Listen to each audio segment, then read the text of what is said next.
Chad here. We got a big show today, Rip City Drive. Mayor Keith Wilson's going to join the show coming up at 4:15. Council Chair Jamie Dunphy is going to be in studio at 4:30. The City Council will vote tomorrow on the term sheet that includes $120 million in contributions from the city for the Moda Center renovation. If the term sheet is passed, they will officially enter into negotiations with the Trailblazers. From the NFL, Bears safety Kobe Bryant underwent knee surgery. He'll be out 4 to 6 months. The Vikings have officially named Kyler Murray the starter at quarterback ahead of J.J. McCarthy. The Portland Fire will host the Minnesota Lynx tomorrow night at Moda Center. The tip-off scheduled for 7. The NBA has announced opening week schedule. Tripleheader on October 20th. Celtics at the Pistons. LeBron and the Sixers at the Knicks, followed by the Thunder and Spurs in San Antonio for your chance to win. 20 for your chance to win.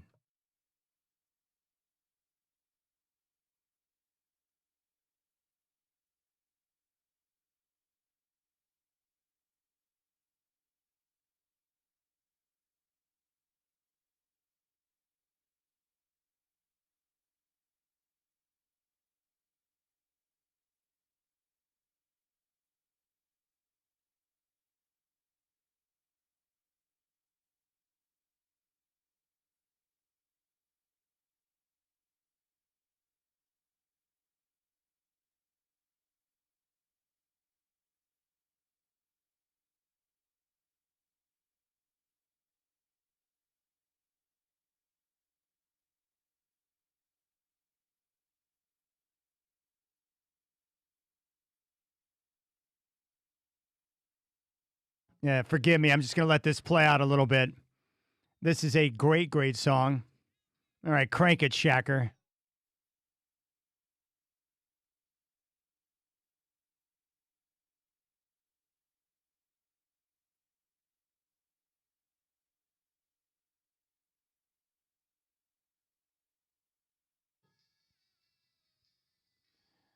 Sweetheart. Oh, so good. All right, we got a big show today. Mayor Keith Wilson will join the show at 4:15, and Council Chair Jamie Dunphy in studio at 4:30. And this is a chance for you as listeners, as Blazer fans, as people of the community to chime in and be a part of the discussion. The big vote's coming up tomorrow, and based on all the reports, they expect the vote to carry out through the entire day. But it looks like the support is there to get the yes vote and agree on the term sheet. And once that happens and the city pledges their $120 million, which goes in with the county and the state, they will enter into negotiations over the next 3 to 4 months with the Trailblazers to come to terms and get that lease extension signed. So very happy to have the mayor on, also Council Chair Jamie Dunphy. And Jamie is a Portland guy through and through. He lives, I think, in the Park Rose area of town. I think he's a Bronco, a Park Rose Bronco like Michael Allen Harrison, and went to PCC, graduated from Portland State, and now he's the council chair, which is not an easy job. So looking forward to talking to the mayor and council chair Jamie Dunphy coming up on the show. Here in about 20 minutes, my man Daniel Christerian, I threatened him in the nicest way possible. I said, if you don't answer your phone or come on today, I'm going to kill you. So he laughed. He said, dude, I'll be ready.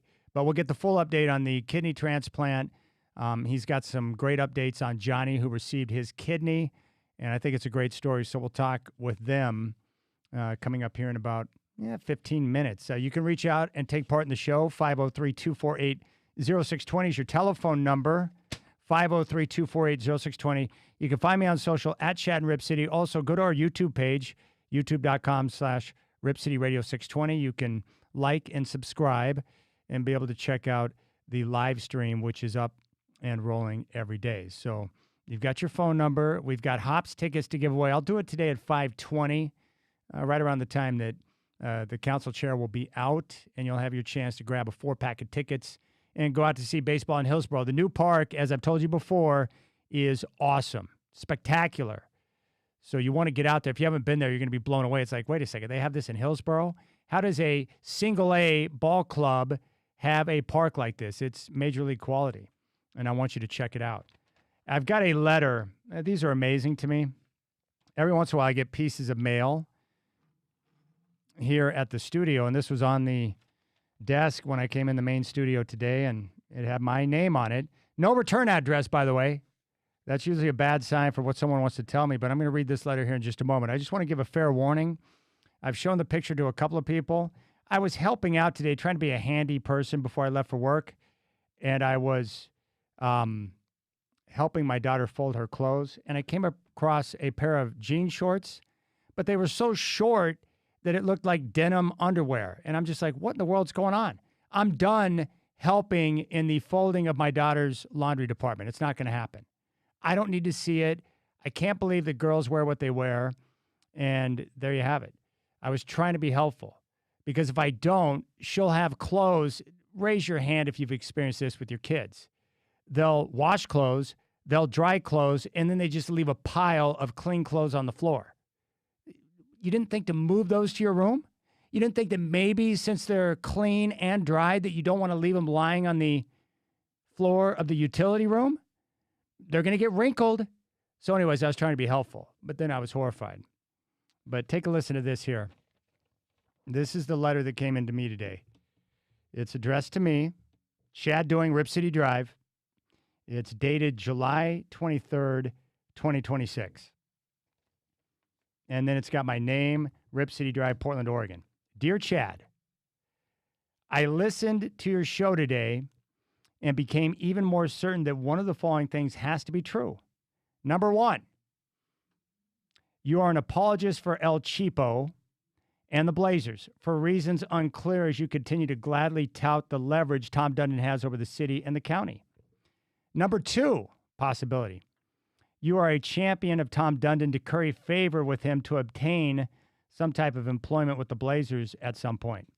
However, given the little he pays, you should give up that pipe dream. The number three possibility, you are a plutocrat at heart, knowing that if you were actually one yourself, you would turn the screws on the little man, the worker, the proletariat.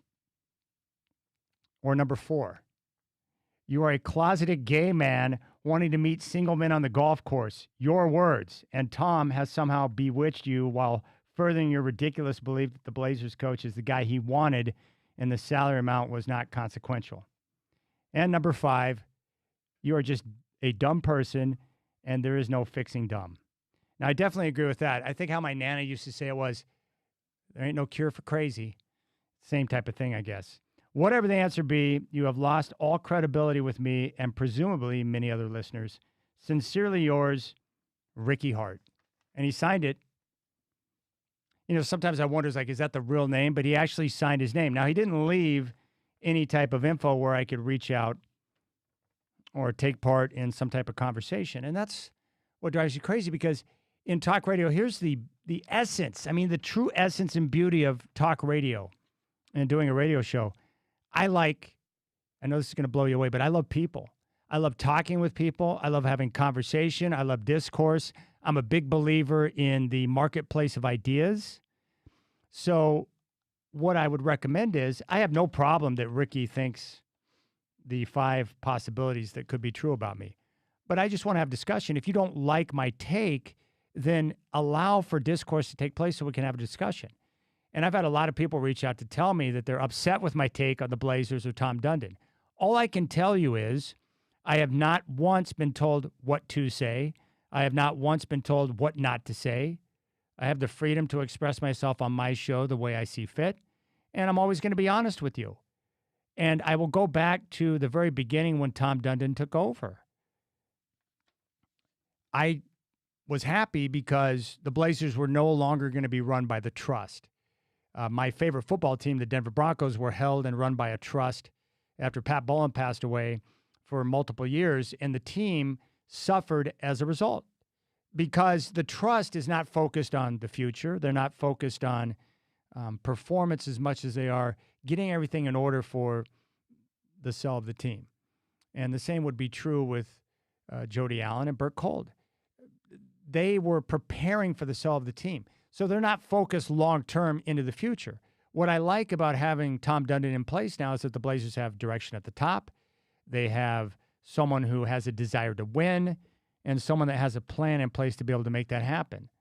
So I appreciate that. I also like the idea of someone who just won a Stanley Cup having that type of success, being a self-made man through business, coming in with, fresh ideas, that aggressiveness, I think that's going to be a good thing. Now, has Tom Dundon been perfect since he took over? No, he's made some errors and he's taken some criticism. And some of those were a result of his doing. But I have never once thought that the Trailblazers were going to leave town.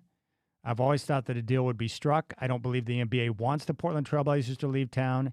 And in regards to Tom Dundon, I'm just going to reserve judgment. I'm not going to sit here and tell you what type of person Tom Dundon is or the type of owner he is when he's only been on the job for a few months. I think he needs more time before we can do that. Now, do I like all of the maneuvers he's made and the cuts that he made? No, because I am friends with and know so many people that were part of the layoffs. People I've been friends with for a long time, people I really care about. So I'm not a fan of that, but yet I can also separate it and realize that if you're willing to fork down $4.25 billion to purchase an entity, then you have the ability to run it as you see fit. And so I'm going to continue to wait and reserve judgment, and we'll see how things play out. Now, as I've mentioned before, and I'm obviously biased because I'm a radio guy, I love radio. Like, I really do. I don't like the cuts or the lack of love of broadcasting. It would appear to me that Dundon, based on what he did in Carolina with the Hurricanes and what he's done here in Portland, that, the broadcasts are not necessarily at the top of his priority list. Well, I think that's unfortunate because I love broadcasting, and I'm a big believer in broadcasting because me and so many people I know were raised through the television and radio broadcasts as we grew up, and that's how we had that strong connection with the team and learned about the players and fell in love with the team and became a member, a part of the fabric of Rip City. So there you have it. And in regards to the negotiations, I have always thought that Dundon has, the majority of leverage because, these NBA owners, the threat of moving a team, right? As I have gone on and through the people I have spoken with who are experts on the matter, maybe Dundon doesn't have as much leverage as I once thought. And ultimately, I'm on the city side on this. I want them to get the best deal possible. I also don't want the Trailblazers to leave because I think it would be devastating for the area. But again, I've never thought that was really the ultimate play here.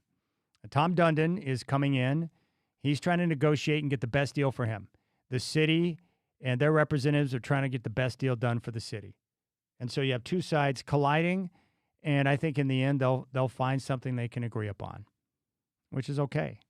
But if you want to send me a letter, please do. I love handwritten letters. I love typed letters. But please, for the love of all that is right, leave some way where I can contact you so we can have conversation. Then again, if you didn't want to have conversation and you just wanted to point out the 5 things that I could possibly be,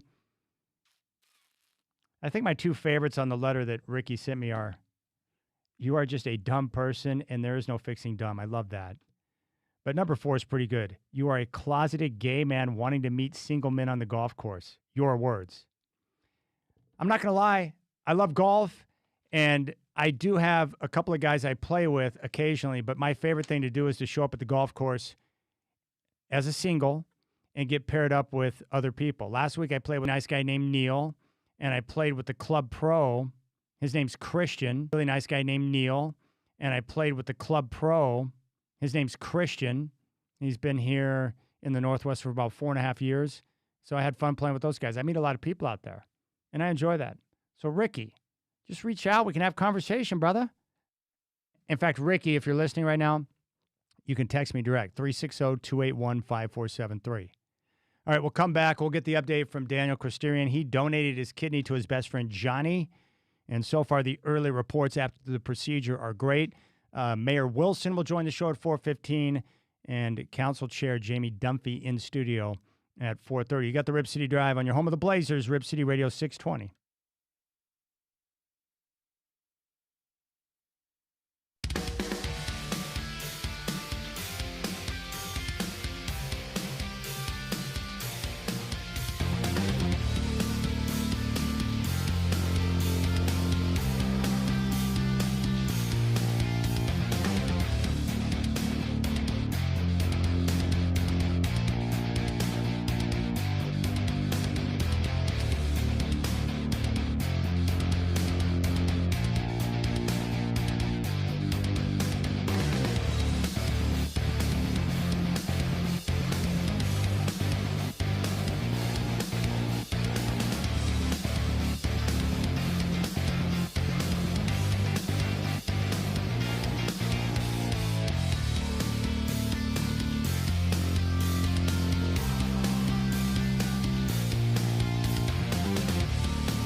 All right. So far, the vast majority, like I would say 100% of the people who have chimed in on the letter that Ricky sent me, they all agree that they think number 4 is definitely the way to describe me.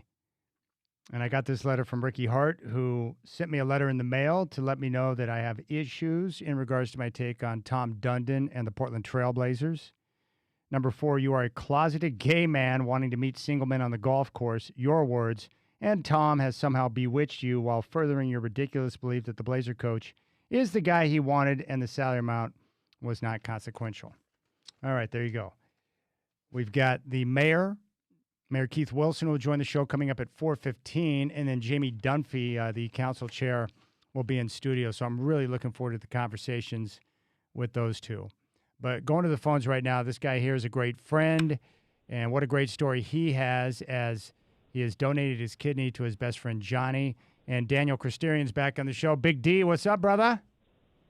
Chad, the body doing? Dude, how are you doing today? I'm doing so great, and I am so happy because the reports that I've gotten back from you, I guess first off, let's start with the text you sent me this morning. Your buddy Johnny, who was dying, but fortunately you were a match and you were able to donate your kidney to him. What's his kidney function at now as he just got a checkup today?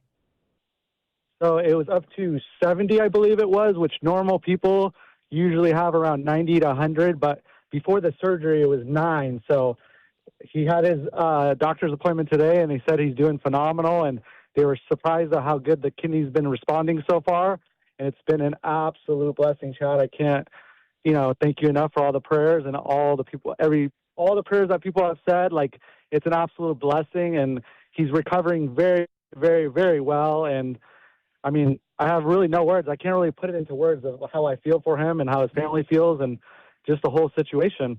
You know what's great? You just said that his kidney function before the transplant was a 9, and now it's at 70? Yeah. So he told me he hasn't had that kidney function since, like, his whole adult life, because he got diagnosed 12 years ago with this kidney disease. I forgot what the disease was called, but he was roaming around 12 years ago around 40% function, and right now it's at 70, which is, it's phenomenal. Like I told you, I can't put it into words. All right. I want to talk about you for a moment because I've never donated a kidney. What was the entire situation like? So you got wheeled in, they put you out, they took it out. Like, give me the whole breakdown and how you felt since the procedure. So it was, today's Tuesday, so we're 6 days post-surgery. So I got wheeled in Wednesday morning around 5:30 in the morning. I was talking to the doctors. They were just preparing me with everything. And I was, I'm not going to lie to you, I was freaking out a little bit, a little nervous, didn't want to die. But the doctor came in at like 7:15, and he's like, hey, you're going to go out in like a couple minutes, and you're not going to remember anything. And then all of a sudden I'm out, and then I wake up 5 hours later. It didn't feel like I slept for 5 hours. And the first thing I asked them is like, is everything okay with my friend? They're like, yeah, she's taking the kidney good. And I'm like, so everything happened already? And they're like, yeah, you're in post-recovery right now. So it was absolutely insane. Like, I can't, like I told you, I can't put words to it. Like, the whole process was very seamless. Obviously, I was in the hospital for just 1 day. And, with the surgery, I don't know if I told you this, Chad, but it was robots that did the surgeries that were directed by doctors. So when they did the surgery for me, yeah, it was robots. So they had to inflate my stomach with gas. So post-surgery, the first couple of days, I was in a lot of pain because of the gas. It was trying to empty out my system, and I had to do a lot of walking to get it out. So, like I told you, I was only at the hospital for a day. They discharged me a day later. I even walked, I think, a couple miles the day after that. The pain has been very, very manageable. The first couple of days was hard, 3 days. But even my mom left yesterday, and the doctor told her, like, oh, you're going to need a caregiver for 5 days. So we're on our 6th day, and, like, I don't have, like, those sharp pains. I still feel a little uncomfortable, but I haven't taken any pain pills since yesterday. And it's just, I mean, I can't thank God enough, man. It's been great, and Johnny's responding well to everything. And, like I told you this before, I can't put it into words. Like, it's an absolute blessing. And I had my first doctor's appointment yesterday. The only thing I got to worry about for myself is and we talked about this, is drinking enough water because I wasn't getting enough water after the surgery. So I got to make sure I get 96 ounces at least of water a day. Yeah, well, that's once you, like anything else, once you make it a habit and start chugging the water, it's going to be a simple process for you. What about Johnny? Like, because you're talking about, his kidney function being a 9 before, and now it's at 70. Like, how much better does he feel? Like, what are some of the things that he has noticed post-procedure? He told me the biggest thing he noticed was just mental clarity, because when you have kidney disease, like, you're just tired all the time. You could sleep 12, 13 hours and still wake up and feel groggy, and like you're just not there. Like, you're just always tired. But he said as soon as he got that kidney, he felt, even the next day post-surgery, he felt way better. Obviously, he was sore from the surgery, and he felt bad from the surgery, the pain from the surgery with them opening up our stomachs and, working on us. But he said his mental clarity is one of the biggest things he's noticed. Like, he's just more sharper. He has more energy, and it's been amazing. That's pretty great. We're talking with Daniel Christerian, who is fresh out of his procedure, donating a kidney to his best friend, Johnny. That's pretty good. I'm glad. I didn't know what to expect. How big is that incision point? Like, when they go in and have to pull out a kidney, is there like a big scar, or what does that look like? No, it's very, very small compared to, like, my grandpa that had the surgery 29 years ago. He had a huge scar on the back of his, like, next to his, like, side. He had a huge scar going from his waist to his mid-chest. For me, it's just 4 little incisions and, like, a little scar below my belly button. So, like I told you, bro, robots did the surgery. They did it with robots because they're so precise. Like, they're a lot more precise than human arms are. So it's really crazy. And like I told you, I got it done at the Mayo Clinic, which is the best clinic in the nation as far as transplants go. So it was amazing. The team there did an amazing job. They took care of me. And, I'm sitting right now in Scottsdale, Arizona, one of the greatest cities in the world. You love Scottsdale. And I'm just relaxing and just, post-recovery. Like I told you, I can't run for 6 to 8 weeks, which kind of sucks, and I can't lift any weights, but I've been dialed in with the diet and drinking plenty of water, at least in the last couple of days. There are a lot of enjoyable things for my eyes and your eyes and everyone else's eyes in Scottsdale. It's a different type of place down there. Oh, hang on. There's a lot of beautiful women out here, if you know what I mean. A lot of beautiful moms. My favorite thing in the world, single moms. A lot of beautiful single moms out here. That's awesome, Daniel. I appreciate that. You know what else is cool? When I was talking to Johnny, he said that he actually walked out of the hospital with his own 2 feet. Like, I thought for sure they made you ride that stupid, like they make you get in the wheelchair and they wheel you out and then they let you jump out of the wheelchair. He walked out on his own. That's awesome. Yeah, I think I sent you the video. Yeah, he walked out on his own. Like I told you, bro, he felt great right away. Like, it was instantly, which is crazy to even think about. Like, who would have thought something inside of me could help him out and it would make him feel 100 times better and give him new life? But it's an absolute blessing, like I've told you. And, I can't thank you guys enough for the prayers and everything. But, yeah, bro, it's an absolute blessing. And I have nothing else. Like I told you, there's no words to describe, like, the gratitude and the happiness I feel for him and his wife and his 3 kids and his extended family. Like, he has a lot of family out here in Arizona, and a lot of friends and family know him. Like, it's touched more than, just his immediate family. It's touched a lot of people, this story. I told you before, I didn't think it would. Yeah. Go ahead. No, you had no idea. You didn't realize how big it was going to be. What's been the relationship like with you and Johnny post-procedure? Like, when you talk, do you feel closer to him? Is there a different type of connection? What's it been like in your dialogue and conversation with your boy? I mean, he's always thanking me every day, which I tell him all the time. He doesn't have to thank me. Like, it was my pleasure to do it, but he's been extremely nice to me, which he's always been extremely nice, but he's been very, very, like, his gratitude towards me, like, him and because he has a lot of brothers here too, so they've been helping me out, taking care of me, and, like, I can't complain, bro. It's been good. It's been amazing. Oh, this is great news. So, are you walking? So I know you're walking, what, a couple miles every day? When do you get to ramp up your activity? Because I know you want to be able to exercise and do different things. So they told me, like, technically I could start running 4 weeks into it, but they prefer me not to because they don't want any hernia or any rips in the what's it called, where that surgical mark was. The incision. I'm gonna, the incision. So I'm gonna take it easy. I have been out and about every day since the surgery. Like, I haven't been just sitting at home.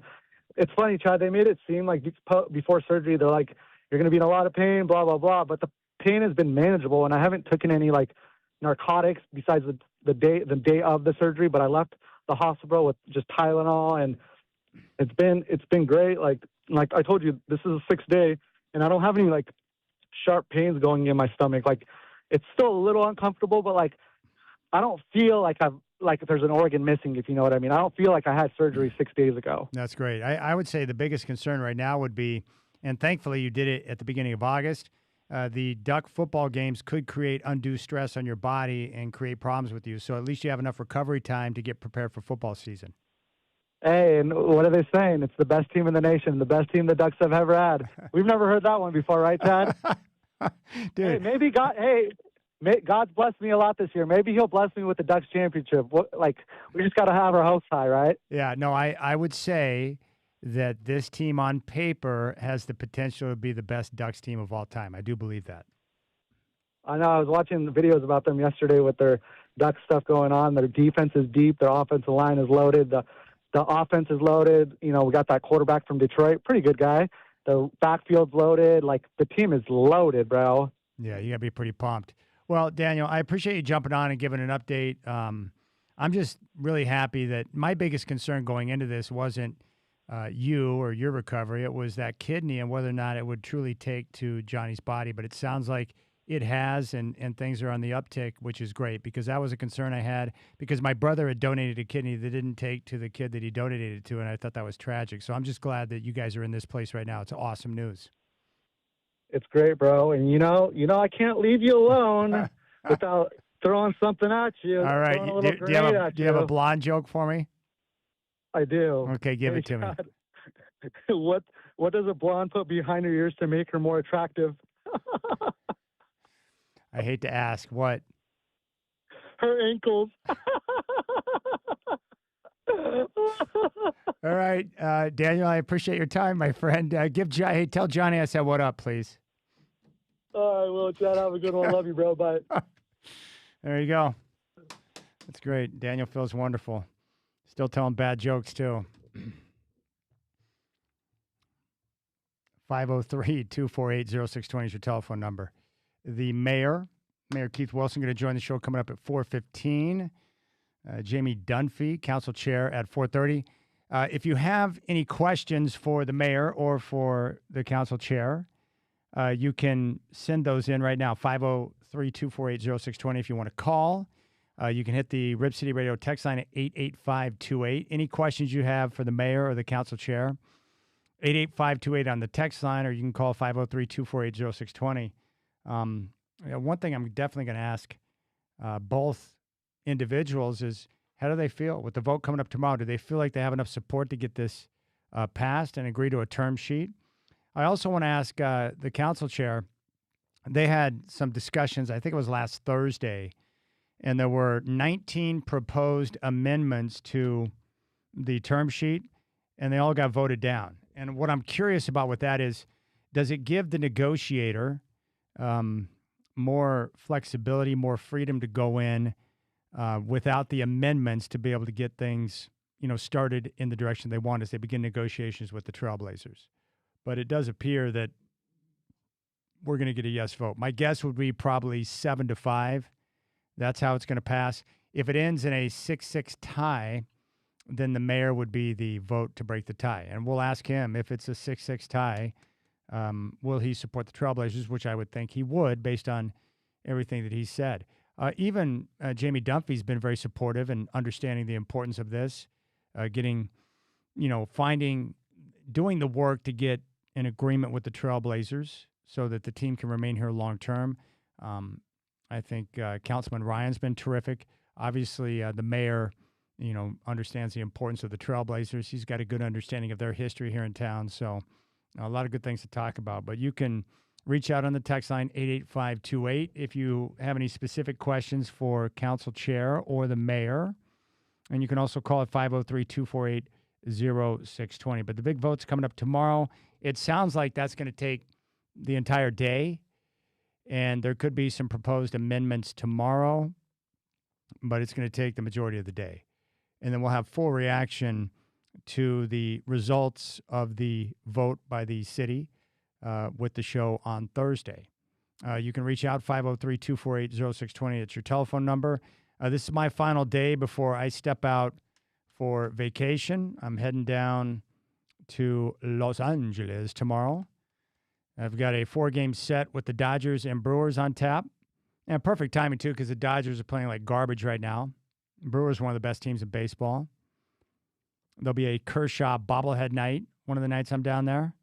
So we're going to get a chance to enjoy some baseball and get away from work for a bit, which is nice. I'm feeling very good, though. I played golf. This morning was my sixth consecutive day. One of the best rounds I ever played on the Great Blue. It was awesome. Weather was perfect. Conditions were perfect. And the greens are rolling true. All right, 503-248-0620. You got the Rip City Drive. Chad doing here on your home of the Blazers, Rip City Radio 620. We'll come back. We got some breaking news today that wasn't really surprising in the NFL. I'll tell you what that's all about.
I just asked my producer, Michael Shacker, what fresh means, but I don't think I want to repeat what he said he thinks it means.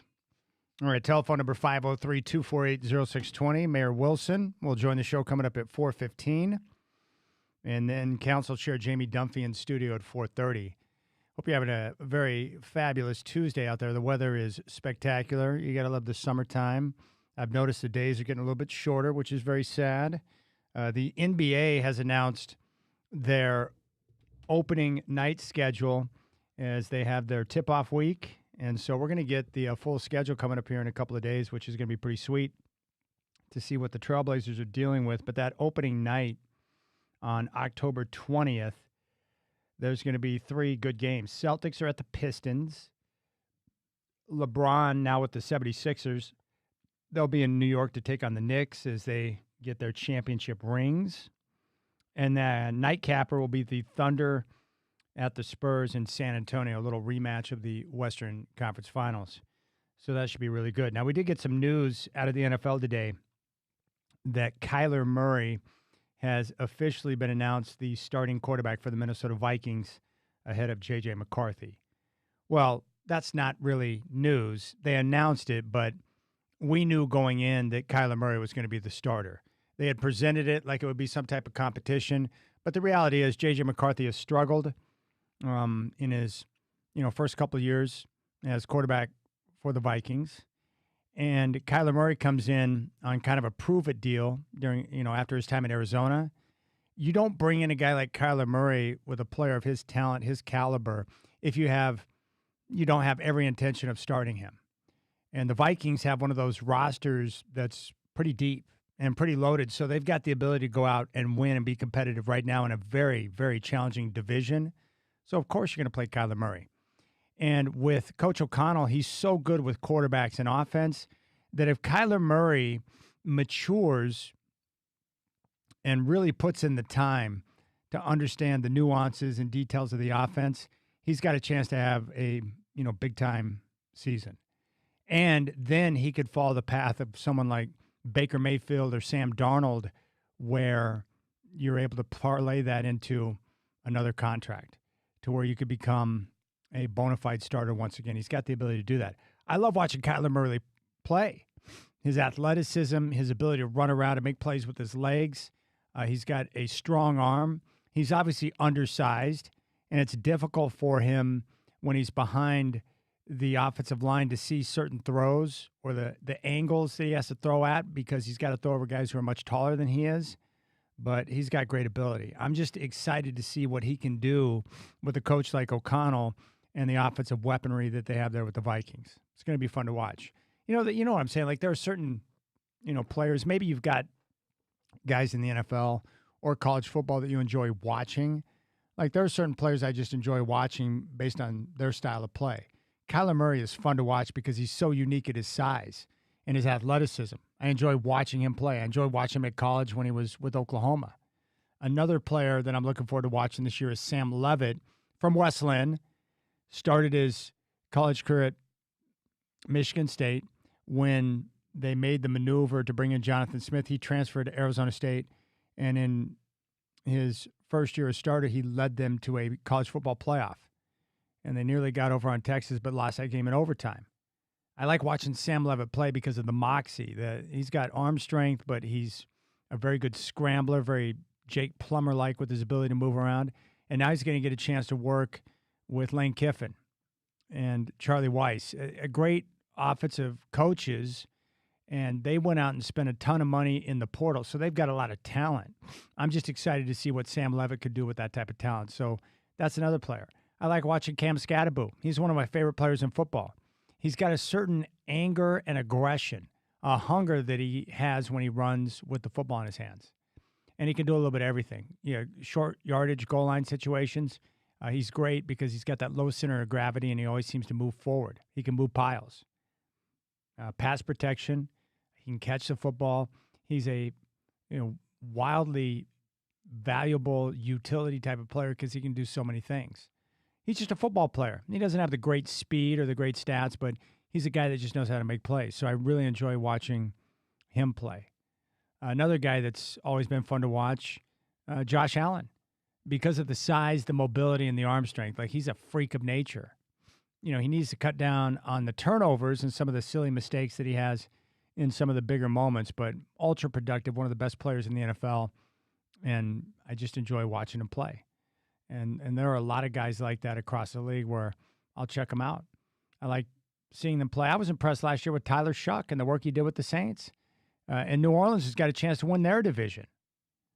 But I the more I look at it, though, I mean, look at some of the division races we got. Like that NFC North, Chicago coming off a playoff appearance. Detroit was ravaged by injury last year. They've got a solid coach and a very good quarterback in Jared Goff, and they have some great, talent on offense. The Green Bay Packers are legit, and then you've got Minnesota now with a quarterback in Kyler Murray where they can make a run. I mean, those are four teams that are going to be in like a season-long slugfest for division supremacy. And then you've got the two best divisions in all of football. AFC West with Denver, Kansas City, and the Chargers. The Raiders we would expect to be improved with Clint Kubiak and Fernando Mendoza. We'll see how long it takes for him to become the starting quarterback. The good thing is they got Kirk Cousins. So Mendoza's in a great spot. If he outperforms Kirk through camp and preseason, you start him.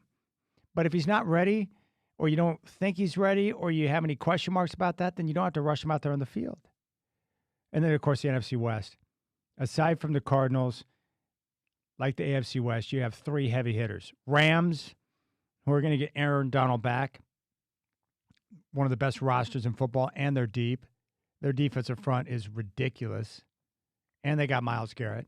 The 49ers, who were a playoff team last year, like the Rams, but were destroyed by injury, and now they're healthy for the most part. And then you got Seattle, the defending champs, coming back with a lot of continuity. And as we know, continuity pays off typically in the NFL across the board, both offense and defense. And I think the continuity, or the teams that have more of it, you'll see that pay dividends, especially early in the season. And especially it shows up, I think, with offensive line play, because you got five guys who are moving as one, and it allows you to be more effective early in the season. And some of those teams who had a lot of turnover, it doesn't mean they can't be great. It just will maybe take a little bit more time.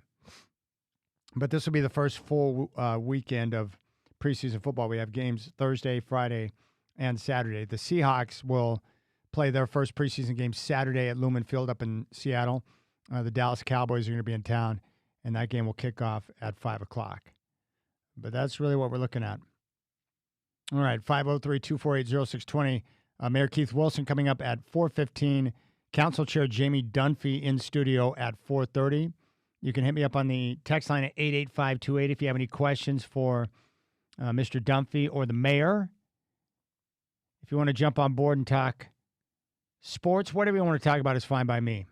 503-248-0620. But if you have questions for Council Chair or the mayor, hit me up and let me know. 503-248-0620 is your telephone number. Don't forget, 4-pack of tickets for the Hops. We'll give those away at 5:20 today. All you have to do is listen to me for your chance to win.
All right, what's going on, my friends? It's now 4 o'clock. Chad here. Hope you're enjoying your Tuesday.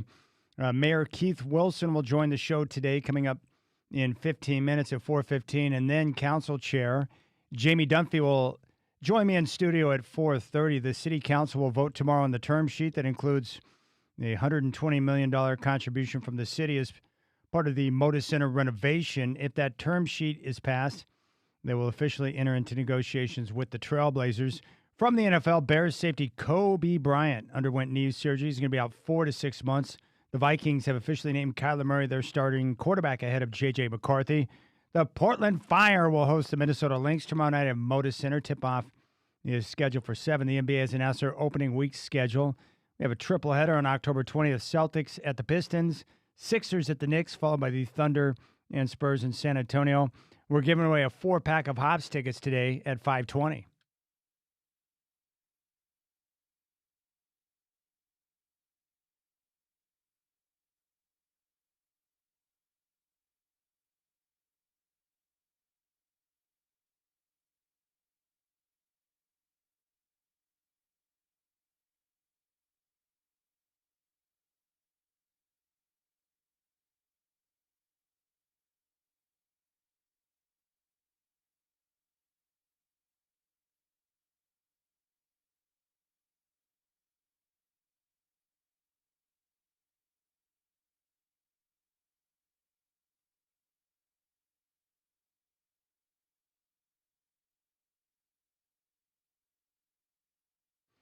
All right, Portland Mayor Keith Wilson going to join the show coming up at 4:15, so we'll probably break a couple of minutes early to get on time for the mayor.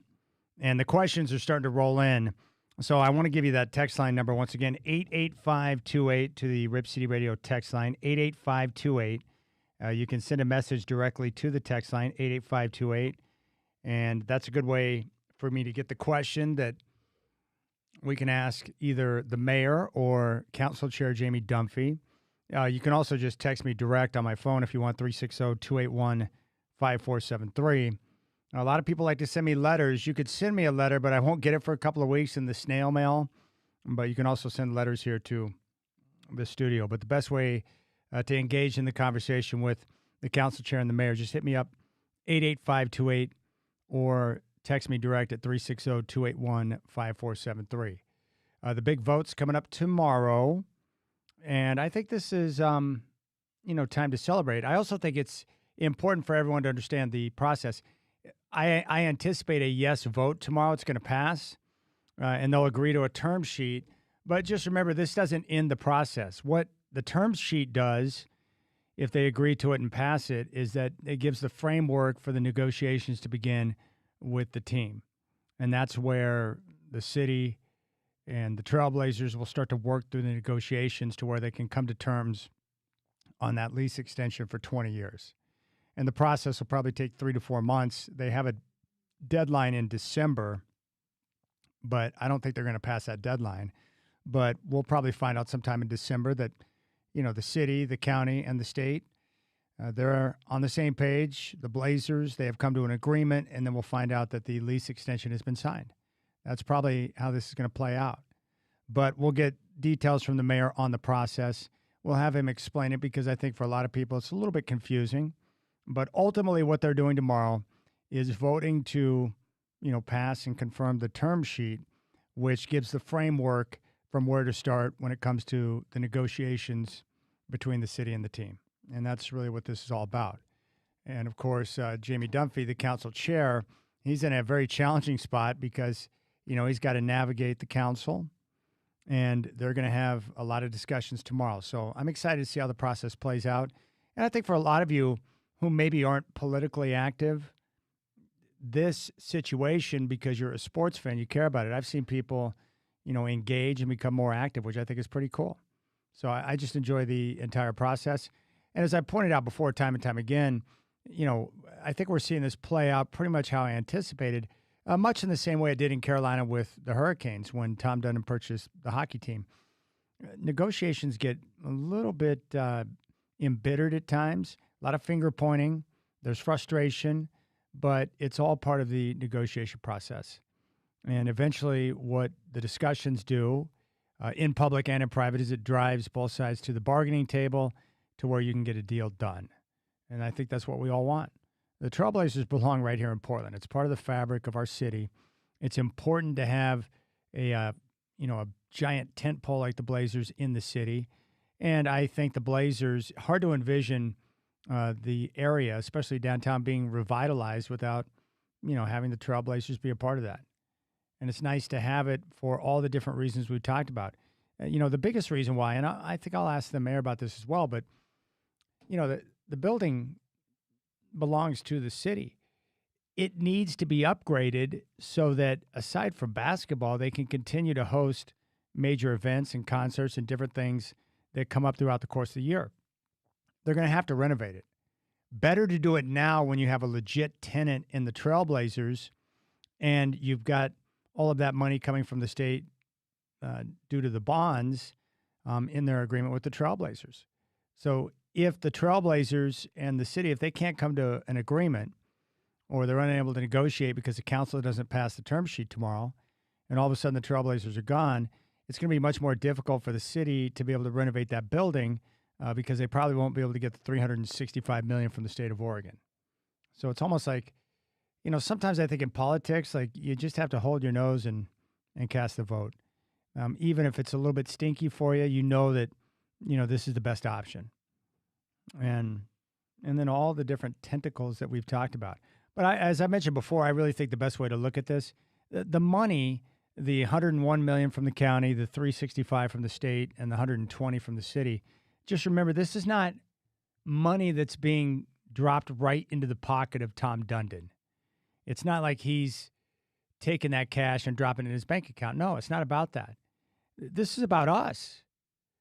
That's really what this is about. It's about having this, community hall that people have called it, to where we can gather and be able to watch basketball games, concerts, enjoy all these different events like we have over the last 30 years, to have that place be nice and be a desired spot for people to go.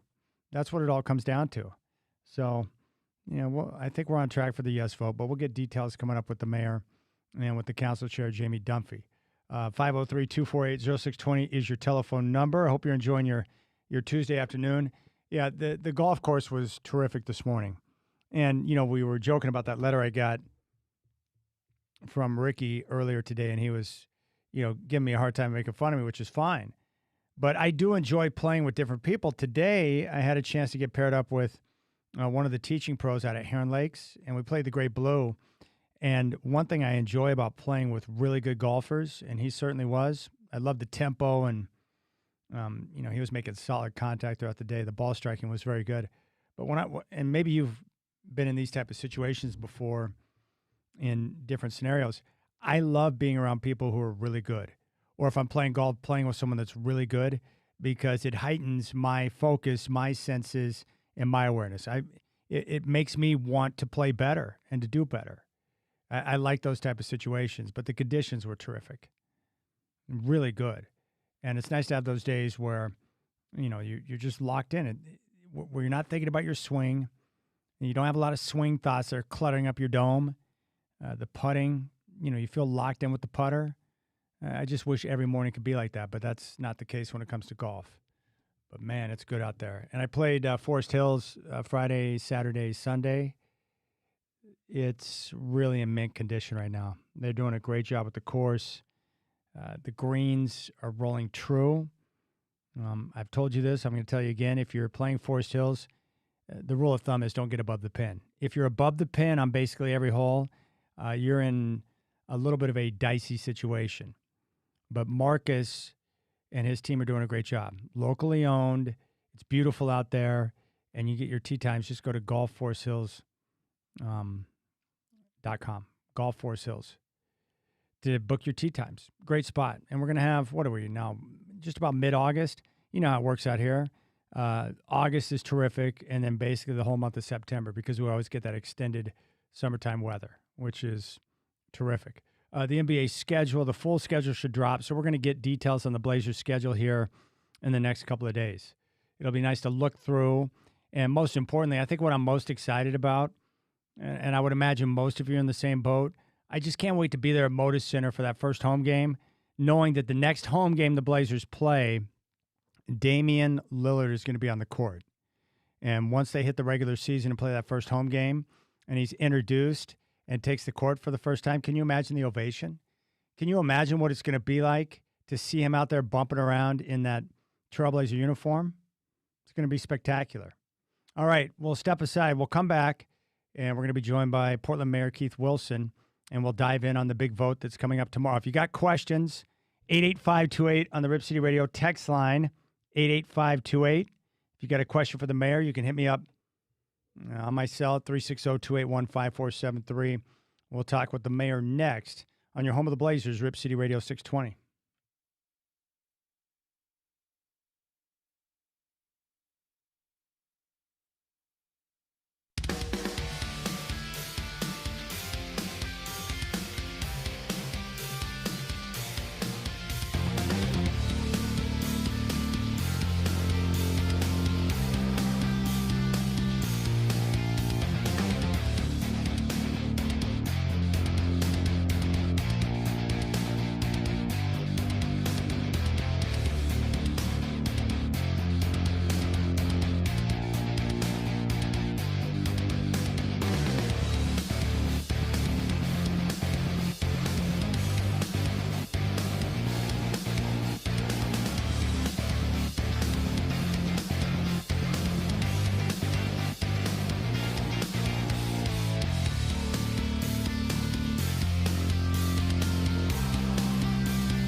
All right, the big vote is coming up tomorrow, and joining us right now on the Rip City Drive is Portland Mayor Keith Wilson. Mayor, good afternoon. I really appreciate you taking time to join the show.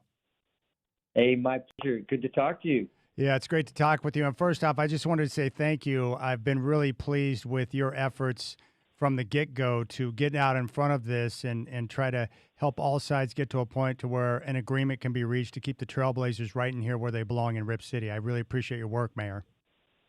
No, it's my pleasure. And back at you, I know you've been a huge proponent. So I think between you and I, we've got this huge lift really, I wouldn't say under control, but we're certainly on our way, right? Yeah, no doubt. That's what it feels like things are on their way. And I was wondering if you could, take a moment to explain the process, because I think it's confusing for some with the vote tomorrow. If it's approved and the term sheet passes, that doesn't end the process. It just opens up the negotiations. So can you talk about the process and how this works after the vote tomorrow? Yeah, that's a really good point, and that's something that's missed a lot, Chad. This is, and to use a really bad metaphor, this is just the first quarter, because this is going to be a shot out of the cannon that says, okay, we have 4 months left to negotiate the lease agreement, which, and just think about it, it's like 1,000 pages of documentation we got to put together. So importance is to get a big win tomorrow. Let the council just put a really good message out there to the nation that, our goal is to keep Blazers, and then to really arm our negotiating team to just get started, because it's really going to be a 7-day-a-week process to really get all the dotted I's and crossed T's right. And we got to do this right. No question about it. We're talking with Mayor Keith Wilson here on the Rip City Drive. Now, I know originally when the city sent the term sheet over to the Trailblazers that the reporting indicated that they said it was a non-starter. So I want to ask you, Mayor, do you have any more clarity at this point today at what the Trailblazers may or may not want in regards to the term sheet? I don't know. It's a good point, Chad. They brought up that they had 20 points that they had thought had changed or was a material difference. And we simply asked, what are they? But that's the point of the negotiation.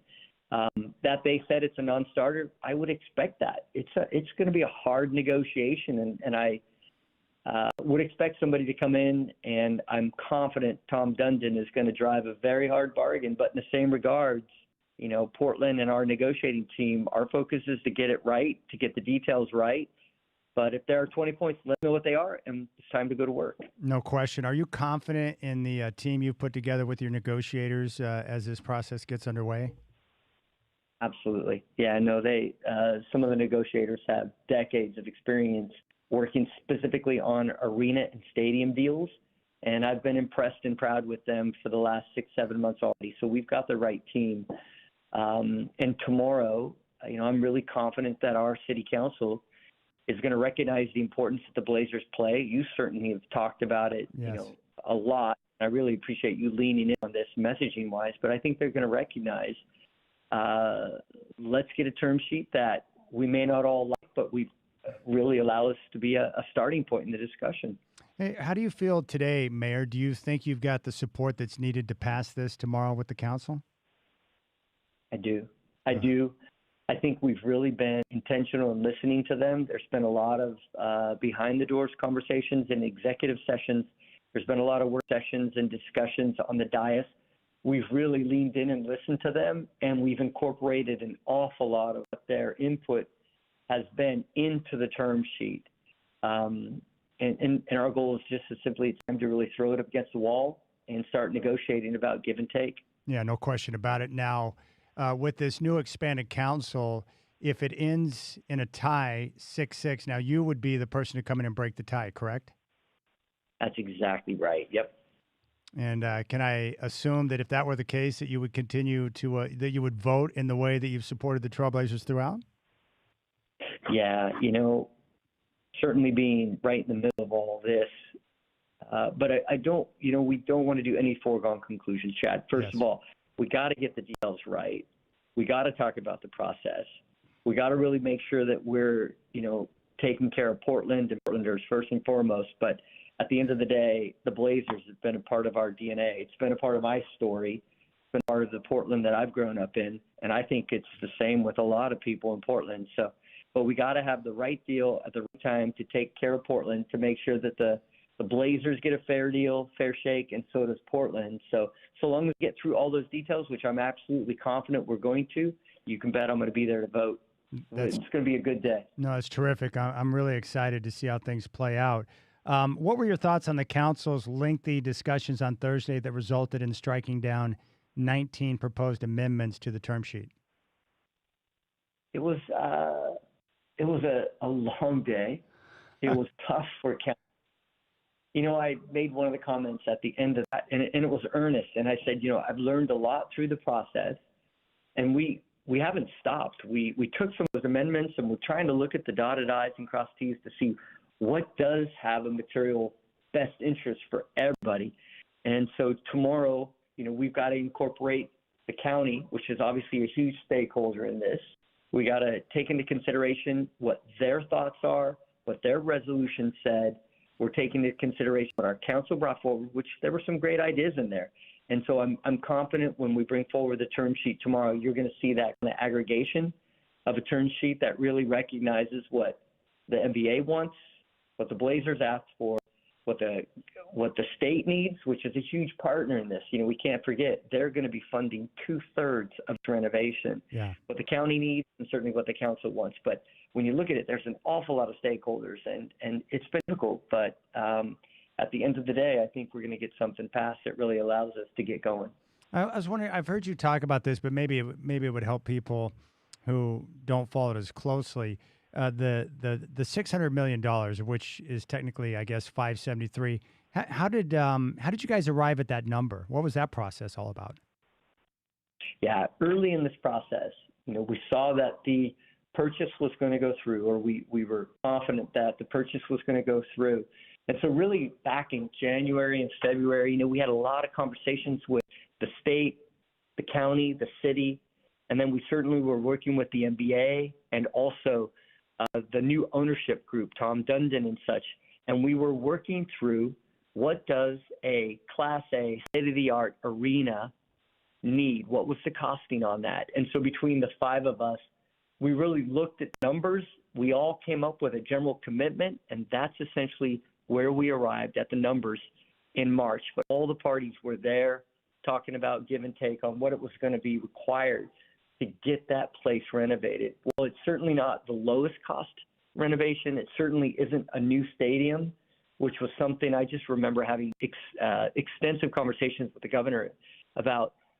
Can we pull off a brand new stadium? Can Portland afford a $1 billion, $1.5 billion stadium? And when you looked at it, we had the Moda, which is just at the time it was built, state-of-the-art facility. It's got great bones, but it needs to be refreshed. And so that amount allows us to deliver a state-of-the-art facility that's going to really host a world-class team and the NBA, WNBA, Class A concerts. And so all those things wrapped together arrived at that amount. And it was also about what we felt we could afford through bonding, through county motor vehicle tax, and also, what Portland could afford in a very difficult time for our city. We've been facing deficits. So what was responsible, but also would allow us to keep the Blazers and get that arena renovated. We're talking with Mayor Keith Wilson here on the Rip City Drive. I appreciate that answer, Mayor.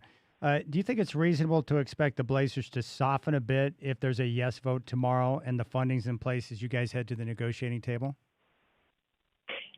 I don't think that word soften is going to be used too much in this next 4 months. I can tell you in what dealings I've had with Tom Dundon, he is serious. He's going to drive a hard bargain, but we certainly have a great team of negotiators, and we certainly know what our upper reaches are and what we're willing to give and take. So I think it's going to be extremely hard discussions. But at the end of the day, I think Portland is the obvious choice for this team to be another 50 years a part of our community. Gosh, I love hearing that. How difficult is it when it comes to negotiations when you have so many jurisdictions at the table?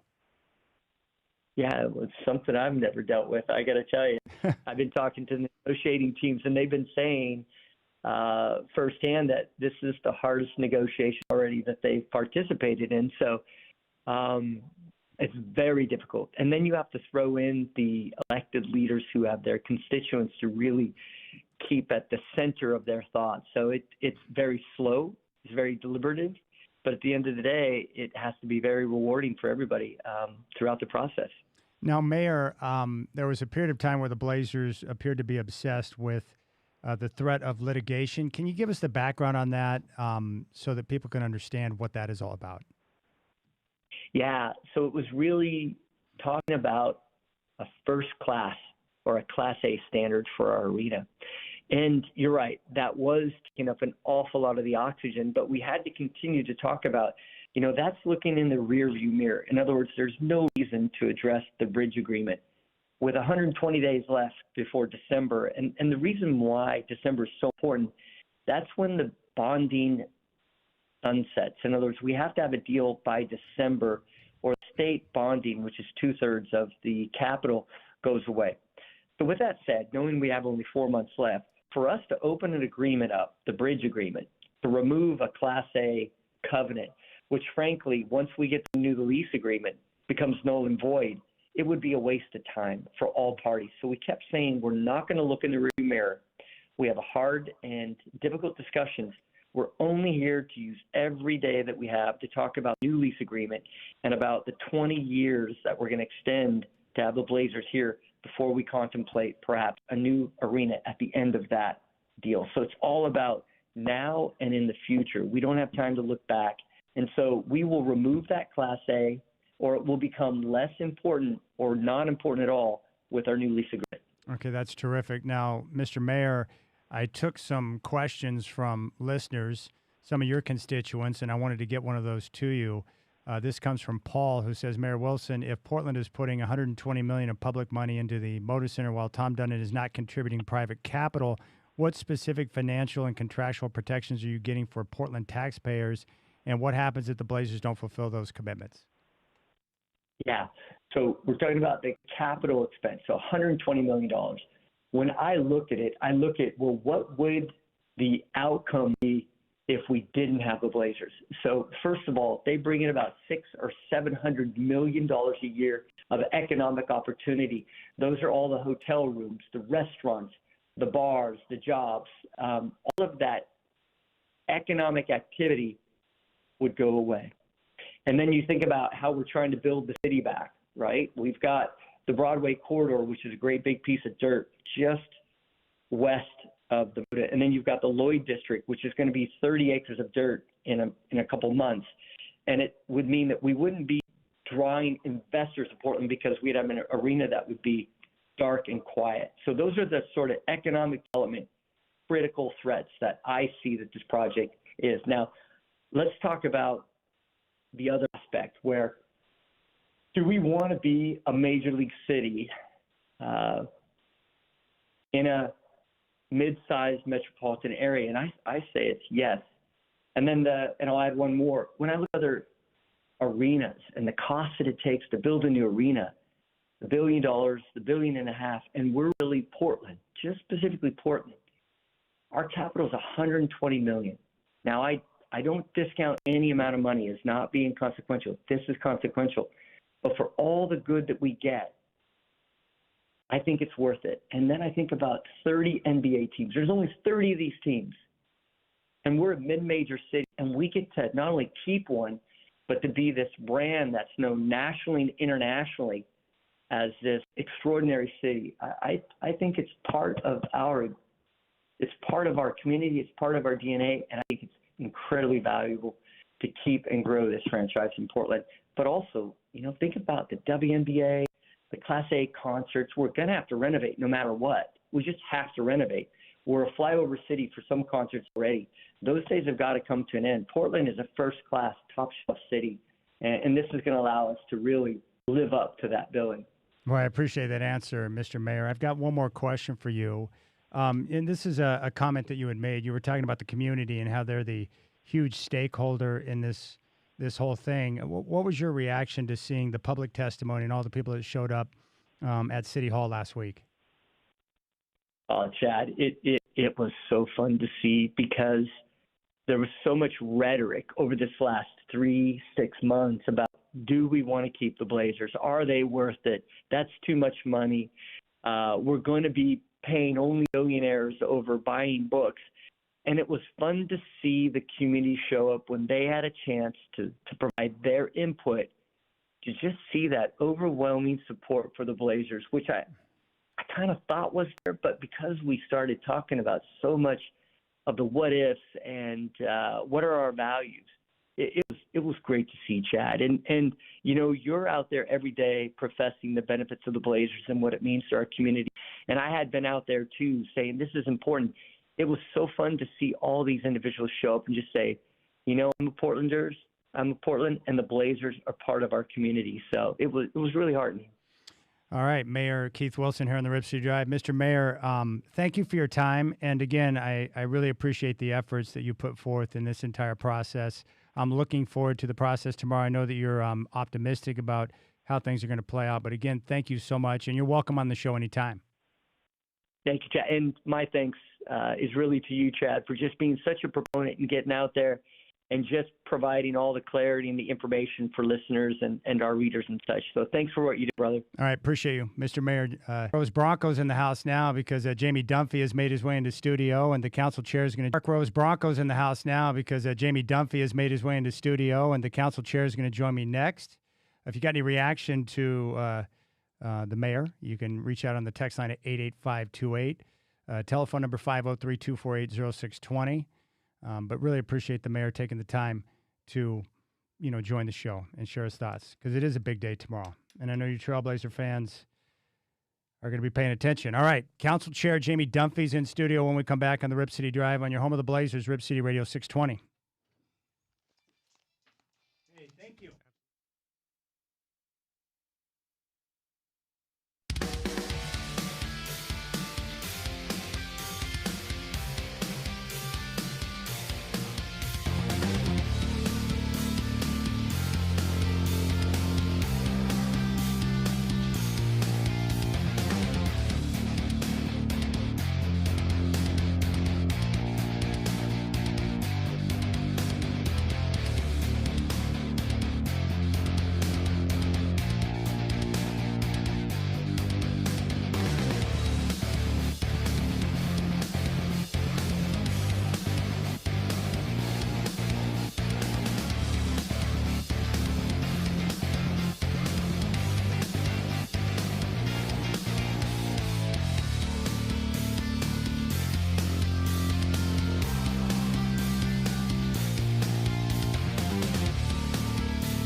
All right, big thanks to Portland, one who knows Portland very well. I'm talking about Council Chair Jamie Dunphy, who's in studio. Someone who knows Portland very well. I'm talking about Council Chair Jamie Dunphy, who's in studio. Jamie, thanks for coming in. I really appreciate your time. Thank you so much for having me. It's what's cool about you is like you're like me or anyone else in this room. Like you are Portland through and through because you basically grew up here. Absolutely. You went to high school at Grant. Yep. You went to college at PCC and then, graduated from Portland State University. Yep. I started a business here, raised my family here. It's a little bit weird continuing to live in the city you went to high school in. At some point, I need to go move somewhere else and have that scary moment of not knowing where the grocery store is. But God, I love Portland. Yeah, it's such a great area. It's a great environment. And like right now, like this time of year with the summertime, the weather is spectacular, right? Yeah, as long as the wildfire smoke stays away. Yeah. All right. So I read a couple of things about you I want to ask you about because I spent my first 9 years in Oklahoma out in the country. So we had a lot of animals, which I loved. And my dad was real big on teaching me how to care for my chickens and my ducks and my horse, because you learn responsibility that way. But you have a couple of goats, don't you? I do. I have 2 full-size Nubian goats. My male goat's over 300 pounds.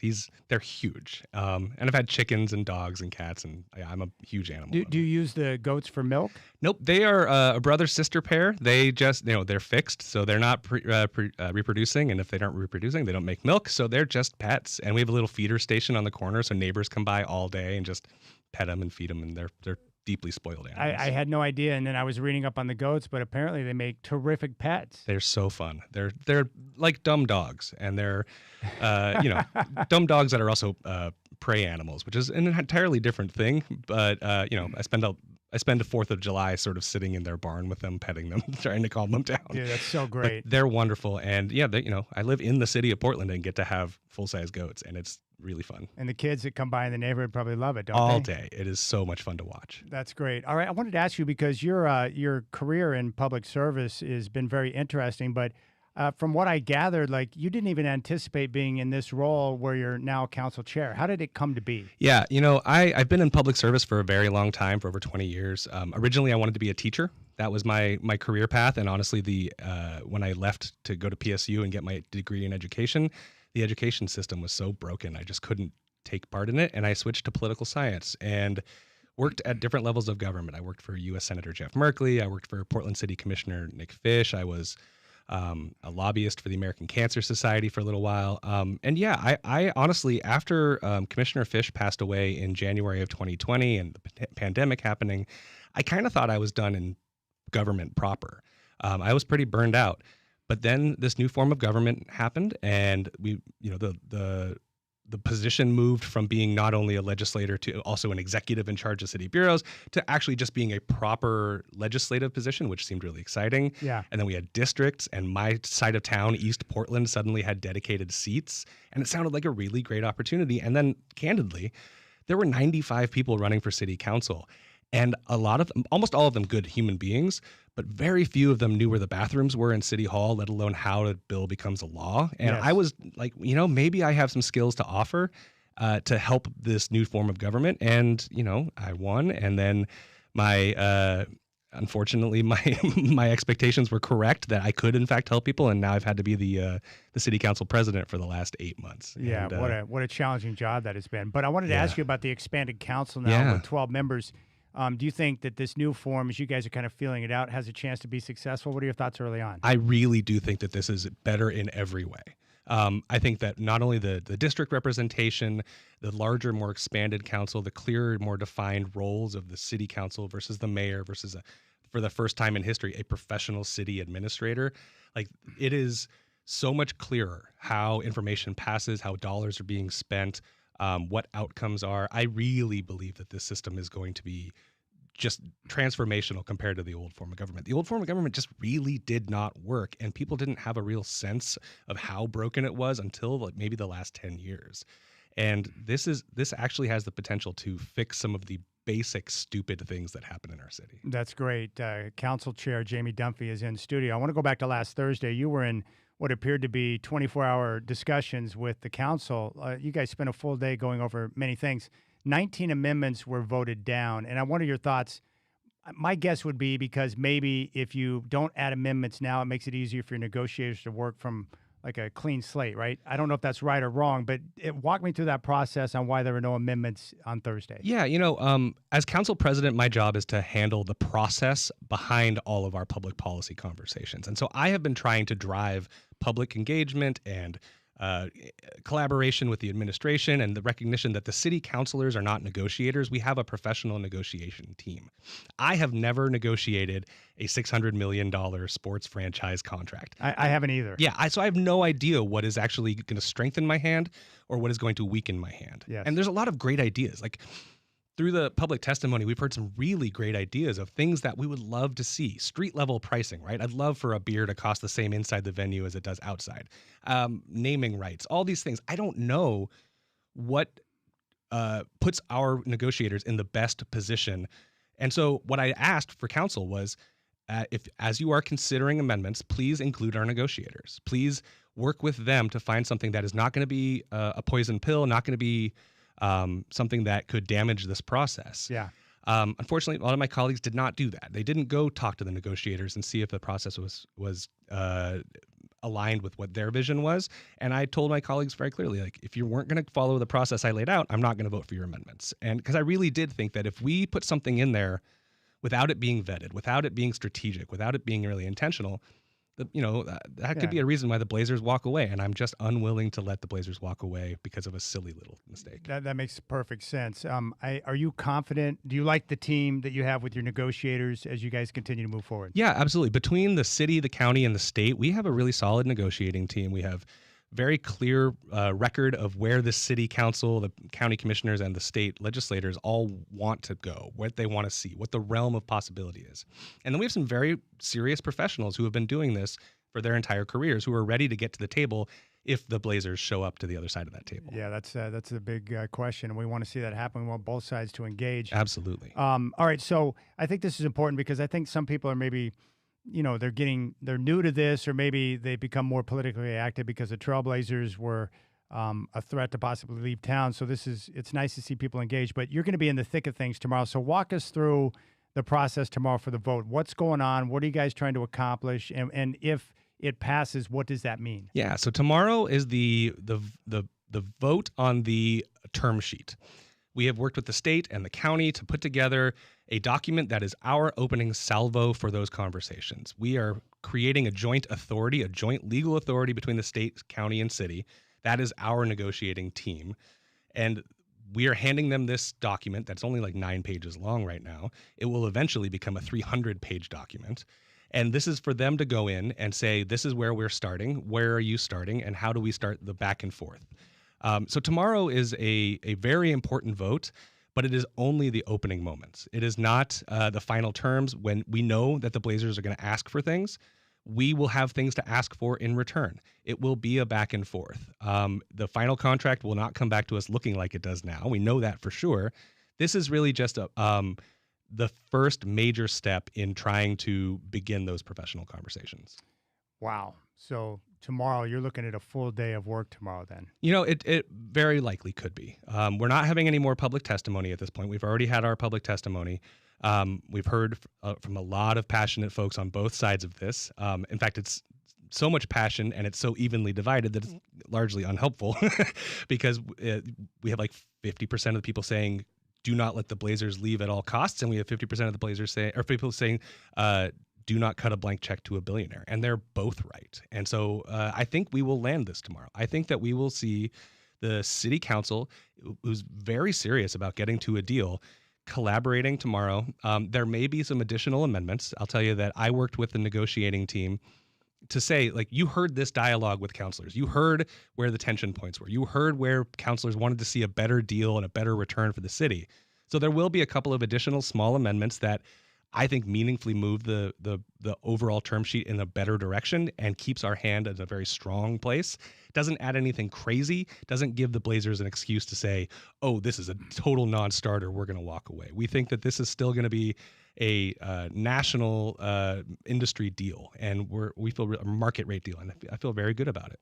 Do you think, based on what you know right now, do you think you have the support to pass this tomorrow? I do. I think that I think people are going to be surprised. I think that this is not going to be as close of a vote as it. Now, it's not going to be 12 votes. Don't get me wrong. Some of my colleagues have very principled positions on this and are being absolutely reasonable in representing those positions.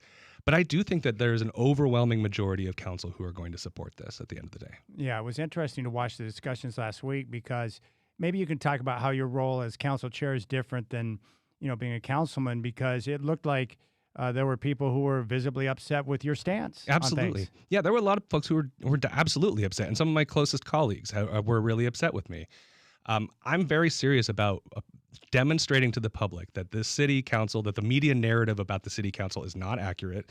We're not just bickering and infighting. We are having real conversations about the best direction for the city and the best way to spend these dollars. This is a real, the public needs to understand where we are spending dollars, and that it's not just a blank check to a billionaire. And we are not the negotiators, so we as city council need to be very intentional and strategic about it. Some of my colleagues have very, very strong opinions about what should be in this, and sometimes that doesn't exist in a national, market deal. So we're iterative. It's still collegial. We're still all, getting along at the end of the day, but there's real passion and real differences of opinions out there. Yeah, there's no question. I've heard from so many different people on both sides, and it seems like everyone is making really good points. What I've always said about the money, the $573 million or whatever the actual number is, that's not money that you're going to place in Tom Dundon's pocket. I've always looked at that as it's for us, right? Right. It's for the people, because we're the ones that have that community gathering place where we get to go to concerts, Blazer games, Fire games, all the different things that go on. So I've always looked at that as kind of for the people more so than for Tom Dundon. Absolutely. I mean, the city of Portland, the government of city of Portland owns the Moda Center. We bought it in 2022 or 2023 for $1. Should we have done that? I don't think so. Probably not. But we did. And we did it wide-eyed, understanding that at that time it required $500 million worth of renovation just to operate at its current unrenovated status, just to fix the things that were broken and bring it up to code. It was almost $500 million 3 years ago. That's a lot of money. It's a lot of money, and we knew that. The previous city council knew that. We are now at a point where we continue to own this building. If we do it without our, if we do it on our own, that's almost $600 million that the city does not have. Right now, our state and county partners are matching this almost 3-1. That's a hell of a deal. Yes. That's nothing we're going to see as another opportunity. And if we don't get this done by the end of the year, those dollars go away. And so it's definitely beneficial for you guys to work together to get this done so that you can have partners in this process of something that has to be done. Absolutely. Right. As the mayor was saying earlier, the renovation has to happen. This is the oldest unrenovated stadium in the NBA. And if we lose the Blazers and we lose the state money, we still own this enormous, outdated building that is not sufficient for the WNBA. It's not sufficient for Cirque du Soleil. It's not sufficient for some of the major concerts. We cannot have Beyonce or Taylor Swift come to Portland because the Moda Center cannot accommodate their set pieces and the lighting equipment that we need in order to have those kinds of I didn't even think of it like that. So set pieces or lighting equipment that certain acts need to put on shows would not be available. Absolutely. We are missing out on concerts. And even, like I said, even some of the fancier Cirque du Soleil acts can't come to Portland because the Moda Center can't accommodate them. So if we do nothing, if we lose the Blazers and we lose that state money, we still own a deeply outdated, now largely irrelevant piece of infrastructure that will quickly turn into a problem, right? We know that if you have large areas become sort of dark and not be able to activate them with activity, they become places for drug dealing, they become places for camps, they become places for crime. And we cannot afford that right now. We can't afford to have that, the entire, Rose Quarter turn into what downtown looked like 4 or 5 years ago. I agree.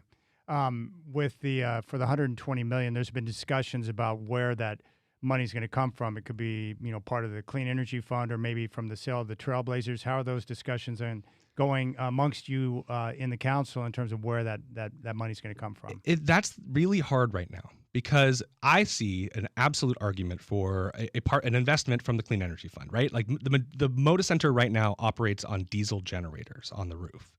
There's absolutely an argument to be said that replacing the diesel generators, installing solar and other kinds of new clean energy, fixing the AC, fixing some of the electrical, fixing the elevators even. There's a good argument to be done that with carbon neutral technology and Yeah. using those dollars. But like with everything, we need to know what we're buying. We don't have schematics. There's no architectural designs. There's no master Excel spreadsheet that says we need this many bags of concrete and this many sticks of lumber. Like, we need to know that, and not just at a high level, beautiful renderings of drawings of what it could look like. We need to know the details. If those details are presented to the city, if they're presented to the Clean Energy Fund committee, if they're presented to Prosper Portland's board of directors, there's clearly a path forward to getting this funded. And you've reached out personally to ask for those details Absolutely. on multiple occasions, Yep. right? Yep. And are you still getting nothing? Absolutely nothing. We have not received any additional documentation in any sort of form since April. We've been asking weekly for specifics since April, and the only response we have gotten was, in fairness, the response to my letter inviting the Trailblazers president to the city council work session. They did respond in writing to that, and they came, and it was an opportunity for the community to actually see this dynamic in real life. My reaction to that open work session with Dwayne Hankins and their team in person, I thought it was productive. Yeah. Clearly, we are still pretty far apart between where the city's position is and where they want to be. But at the very least, it was a constructive conversation that moved the dialogue forward. We need more of that. We need to actually move to the next step and get the Blazers to the table. Stop, the media back and forth is not helpful. We need to be really serious about this next chapter. All right, this is awesome. Council Chair Jamie Dunphy is in studio. The big vote's coming up tomorrow. We'll step aside. When we come back, you can continue to fire your telephone number. Jamie Dunphy in studio here in the Rip City Drive. What is your telephone number? Jamie Dunphy in studio here in the Rip City Drive.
All right, very happy to have Council Chair Jamie Dunphy in studio. He was kind enough to share his time with us. If you have a question for him, 88528 on the text line, or you can call it 503-248-0620. The big vote is coming up tomorrow.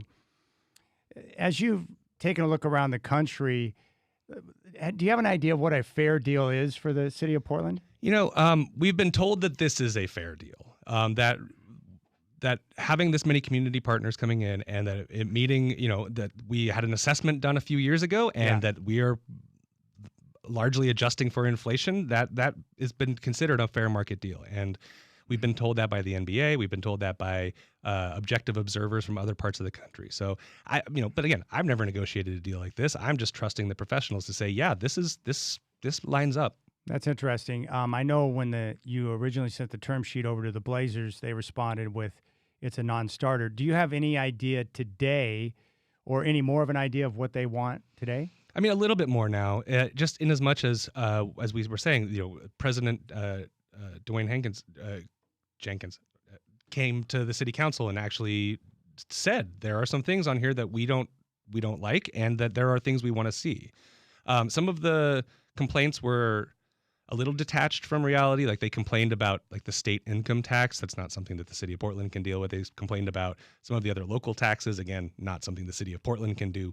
But it's good to know at least that they do have in mind some ideas of what a successful partnership will look like. They haven't outlined it at the detail that we would hope by now. In a normal process, the term sheet would have gone to the Blazers 6 months ago and they would have sent it back and we would have sent it back to them 3 or 4 times between now. Instead, the first time they ever got to see it, because they stopped showing up at the table, was when we released it publicly. And it's such a deeply different way of going about it. I can't really tell where what is normal anymore. Throughout this process, you mentioned how a lot of this is played out in the media. What's some of the biggest misinformation that maybe people need to be cleared up on that you've seen fly around?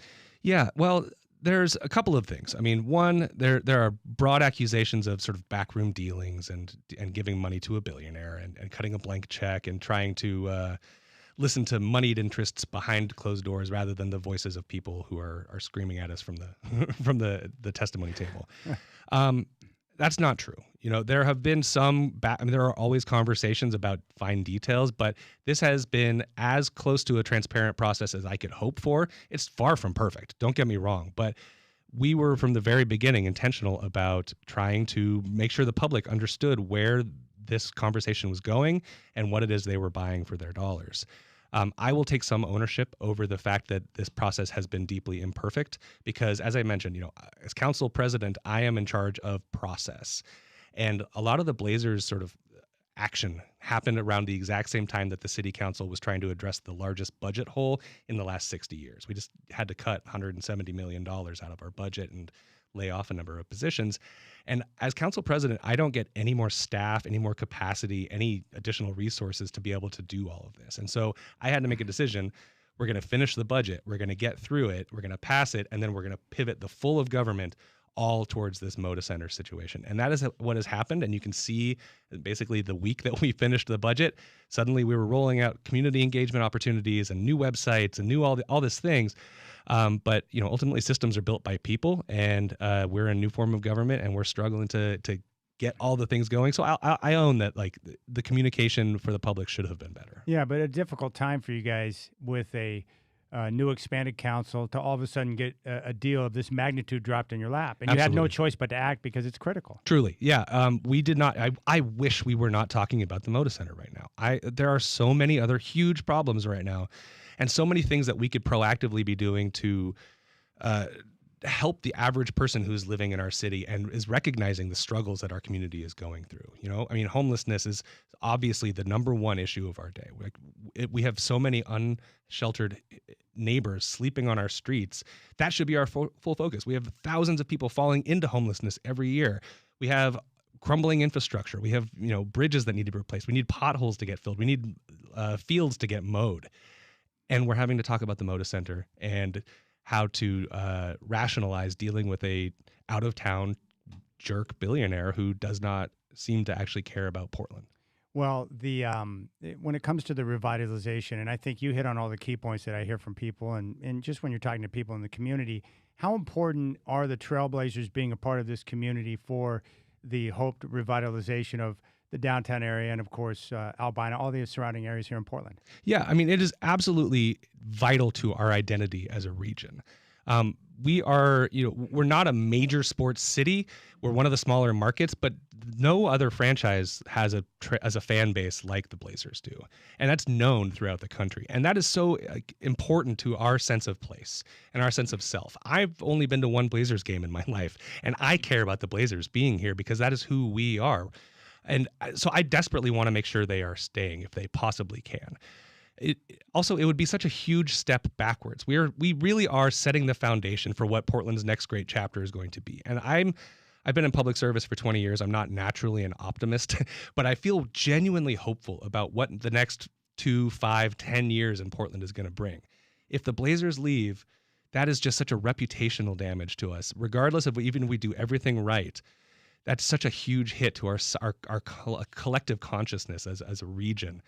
I'm really worried about that. I'm not willing to bankrupt the city's future in order to try and preserve that, but I really want the Blazers to stay here. And I can tell you that all 12 members of the city council and the mayor absolutely feel the exact same way. Yeah, I was thinking the other night about all the tentacles are far-reaching, but it's not just basketball games, but there's a lot of people that have jobs at Moda Center or work, at all the different events. The rideshare drivers that are taking people to and from Moda Center. I've got friends who own restaurants in town that people will gather for the different basketball games, both Fire and Trailblazers. Like, it's hard to imagine. You forget about some of the far-reaching tentacles of having a team like that in town. Yeah, absolutely. And as we said, the Blazers, if we don't renovate the stadium, the Fire will not be able to perform there either. And we are already losing concerts. Like, I spoke to the manager of the Hyatt by the convention center. The two biggest, great hotel, by the way. It's fantastic. And the two biggest nights that they've ever had in terms of room sales, restaurants, and bars were when Springsteen was in town, and when Fish were in town.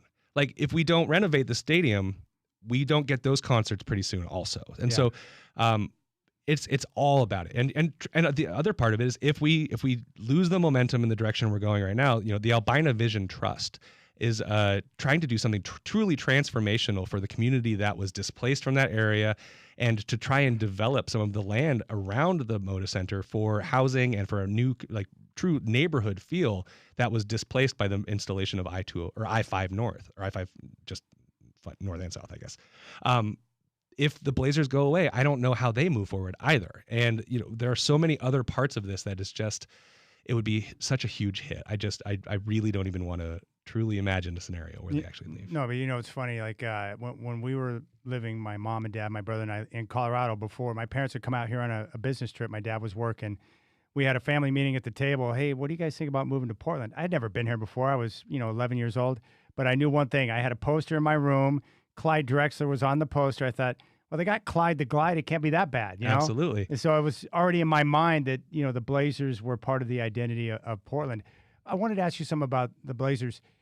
Their unwillingness to respond or to engage with you in conversation. Is that like a negotiation tactic? Like, what's your read on that? I'm sure it is. I hope so. I hope it is not a genuine dissatisfaction or disinterest in being here.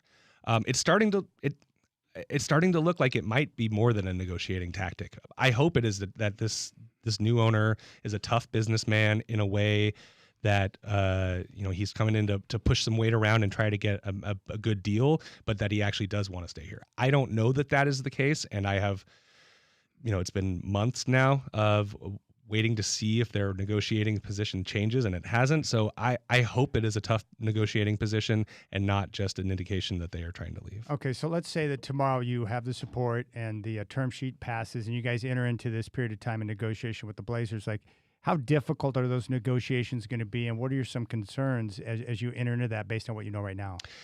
Based on what I know right now, for example, the Blazers have said they won't even come to the negotiating table unless the city reopens the current existing bridge agreement, which is not a non-starter for us. We're in the middle of this lease. We have 3 years left on this lease. We're not going to go back and renegotiate that. Why would they want that? Because ultimately what they have been saying is that there is a clause in there that says that if they leave, they are required to leave the stadium in a first-class condition. And if they leave and choose to relocate the team, we have some legal protections in that contract. That only happens if they leave. There's no other legal risk to the Blazers unless they choose to start packing boxes and getting out of here, in which case the city will use all of our legal protections to be able to protect Portland. And that's where their discussion of litigation came up. Yeah, that is where the discussion of litigation came up. This is not a secret term. This is actually something that has been in the lease with the Blazers going back 30 years. This was something in the original lease, the first-class stadium status. So this shouldn't have been a surprise. This should have been something that the Blazers ownership knew full well walking in when they bought this team. If you guys come to terms and agree to help fund the renovations for the Moda Center, have you gotten any indication from the commissioner, or have you talked to anyone with an idea of how the Board of Governors of the NBA would look at that? My guess would be, based on the people I've talked to, that if you guys agree to support the renovations, that they wouldn't want to turn down that after you go through the process of negotiations and then walk away from that. That is my understanding. I've never personally spoken to any of the NBA commissioners, or I was one time back in March on a Zoom call where Adam Silver was on there. But like, other than that, I have had no direct conversations with the NBA, but I can say that is what I have heard. I have heard that if the city continues to show up and that the broad strokes of the opening conversation end up similar to where we were back in January and February, that's good faith negotiating, and then we've created a market deal. They are not eager to relocate. They don't want to do it. They don't want to also, I think, spit in the face of future cities that are going to be renegotiating arena deals soon. And truly, to imagine that the city of Portland, the Multnomah County, and the state of Oregon got this far in this process in this environment. How often does that happen in bureaucracy? Almost never. And for something this complicated and this vaguely, this controversial, it is unprecedented, the level of cross-government collaboration. I think this should be something that the NBA is proud of and wants to demonstrate the way that we are trying to show up for their team. I hope I'm right. I hope that that's the case. I hope they don't want us to move. I know, they're trying to expand the franchises to Vegas and Seattle. I don't know that there's a whole lot of other places for them to go, but I have been told that the NBA commissioners are not at least eager for the conversation about moving. Yeah, and I would say that this market, this because you've been here a long time, Jamie, that it's a successful NBA market that has supported the team throughout the decades. Absolutely. There are 10 teams in the NBA that make less revenue than Portland, and there are no teams in the entire NBA that have a better fan base. That's awesome. Why would you want to walk away from that? Correct. This is the best place for, I mentioned, I grew up in this city. I was a touring musician in my 20s. I got to go. Yeah, I got to go. What'd you play? Primarily guitar. I was in a rock band. I played on the Warped Tour in 2005. How fun was that? It was so much fun. It was so much fun just traveling around the country with my best friends. But I got to go see other cities. Yeah. I got to go experience them and think, like, do I want to live here? Is this a place that I could see myself setting up? And I never found any place that I liked better than Portland. I truly think that this is the best place in the country. And yeah, we're on our back foot right now, but like I said, the next 10 years are going to be an amazing next chapter, and I sure hope that the Blazers recognize that and choose to stay here for the long term. What is the best concert you've seen live? Ever? Well, maybe the first concert I ever got to see, which was Weird Al at the Oregon State Fair. He's awesome. He's amazing. This was 1998, I think I did that. But you and I are close to we're not too far off, but yeah, like Weird Al. I remember when I was younger watching like TBS with Night Tracks, or when MTV came around, like the Weird Al videos were the best. Absolutely, yeah. And once he got Michael Jackson to sign off, everyone else jumped on board too. Yep, that was my entire childhood right there. Yeah, but I've seen some fun concerts. I got to play some fun concerts. I've gotten to do some things. I'm jealous, man. I've lived a good life. Playing a guitar is that doesn't suck. No, it was really fun. It was really fun. All right. Well, before you go, and I do appreciate your time, is there anything else that you want to? Oh, by the way, I did want to ask you this because I asked the mayor, but because you've been so involved through the political process on many different levels, how nice was it for you to see people who may not have been politically active, But because the Blazers are so near and dear to their heart, they're showing up at City Hall. They're getting a chance to speak at the public testimony. How fun was that for you to see the engagement? Honestly, it's fantastic to see people come out and care about this place that they love, and to feel safe and respected, that they can come out and in sometimes not particularly friendly venues share their opinion for the first time. I've absolutely had people come up to me and say, I have never spoken to my government. I've never testified. I had to watch on YouTube how to even do it. But here I am because this is so important to me. And honestly, that is, if nothing else comes of this, I'm proud that may have invited some people into this conversation, even if we had to have this whole conversation about the MOTA out of sequence. Yeah. How do you hope, in your best case scenario, how do you hope this situation plays out? I think that tomorrow we will pass this term sheet. I think that there will be a couple of amendments that will make it stronger, and I think will make most folks in the community feel better about our opening position. And I think our negotiating team is going to get to work, and we will, if there is a path forward, we are on it. I think tomorrow it'll pass. I think it'll pass with stronger numbers than folks fear, and God willing, we will get the Blazers to the table and we will get a deal. Do you think it will pass stronger than 7-5? I do think it'll pass stronger than 7-5 tomorrow. Wow. I'm, perhaps to my own detriment, I am still optimistic that we can get probably 8, maybe even 9. No, that'd be great. It'd be incredible. Because if you get that, because that shows a majority and that shows more people on the same page. Absolutely. But, regardless, democracy is 50% plus 1. If we get it across the finish line, that is the government demonstrating that we are very serious about this. And I know that we can get that much done. So I think tomorrow is going to be a good day. And then the negotiations, if tomorrow's a good day, it's probably going to take you're probably going to go into December. It'll take some time, right? Absolutely. We will hear some interim updates. We will try to keep the community along for the whole process wherever we can. But yeah, December before, we'll close this out and hopefully before New Year's. Did you find it interesting that when you guys sent out the term sheet, the majority of people I talked to, and you probably heard from some of your constituents as well, that most of the reaction was like, these are reasonable asks. Absolutely. Overwhelmingly, I'm not. The biggest criticism I've had is, why didn't you go further? And that's interesting. That's absolutely fair. Like, there were things in there. It was a small c conservative first opening salvo. It really was. It was us trying to demonstrate that despite the Blazers not showing up, despite the sort of narrative of disarray, actually the city council is being very reasonable in our requests. Even the amendments that passed or didn't pass on Thursday, for the most part, they were very reasonable. And there were things that we've heard in conversation.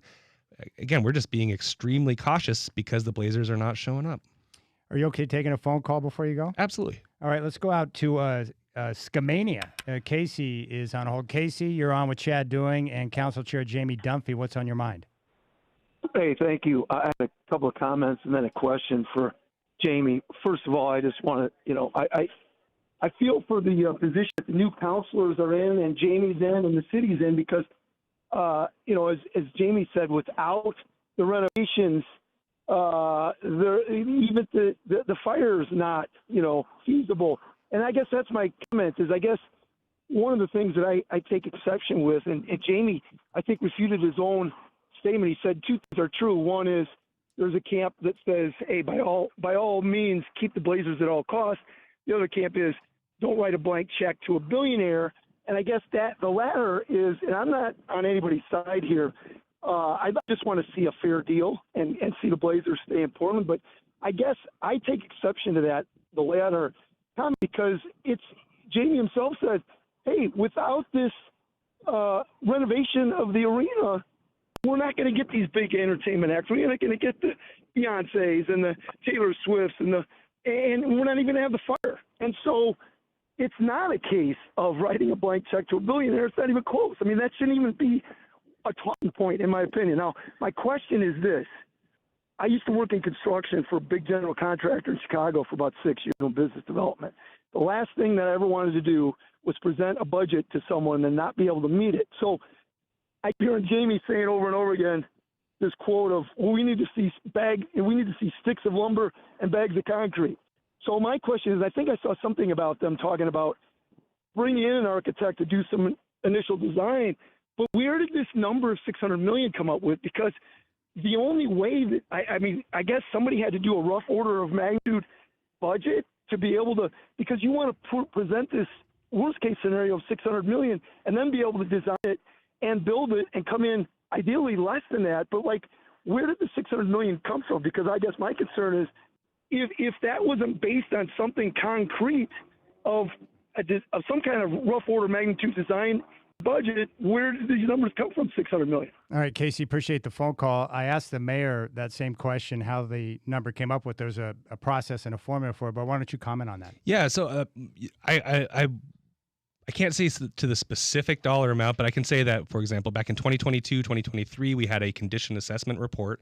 And at that time, that said that the building would require $400 to $500 million worth of investment just to upgrade the existing facilities without a full renovation, just to limp across keeping things, keeping the lights on. With some inflation and with some additional scope of things that early on the Blazers had said they were interested in, some things like, they want to redesign the grand entrance along the esplanade there and between the buildings. They wanted some fixing to the loading zone, stuff like that. The number 573 is what ultimately came out, and it's not. But the caller is exactly right. It's not based off of a detailed technical assessment off of architectural drawings.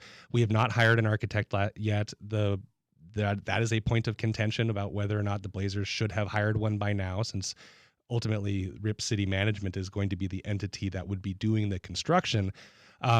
They want the city to pay for part of the architectural designs. They want the city to pay for some of the outreach and all those other things. So we came up with the number 573 between the city, county, and state, and have basically said that this is the number that we are going to offer. If you're going above, or if the contract runs over, that's not going to be our responsibility. This is the maximum amount of dollars that is publicly available. Yeah. Now the comment that Casey made about the just not going to put $600 million or hand a blank check to a billionaire.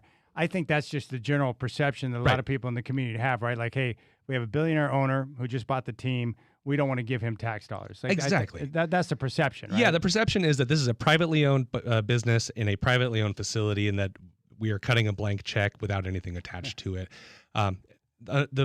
The basics, being that we do own the building and the money is going to our facility. That is a fundamentally different thing. And so that is I'm not saying that I'm cutting a blank check. I'm saying that is the narrative that the community hears.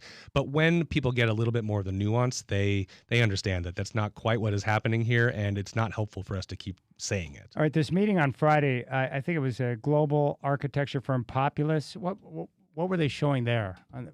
Was it just like pictures or an idea of what could it be? Yeah, there's some like very high level renderings of what it could look like without getting into the actual engineering.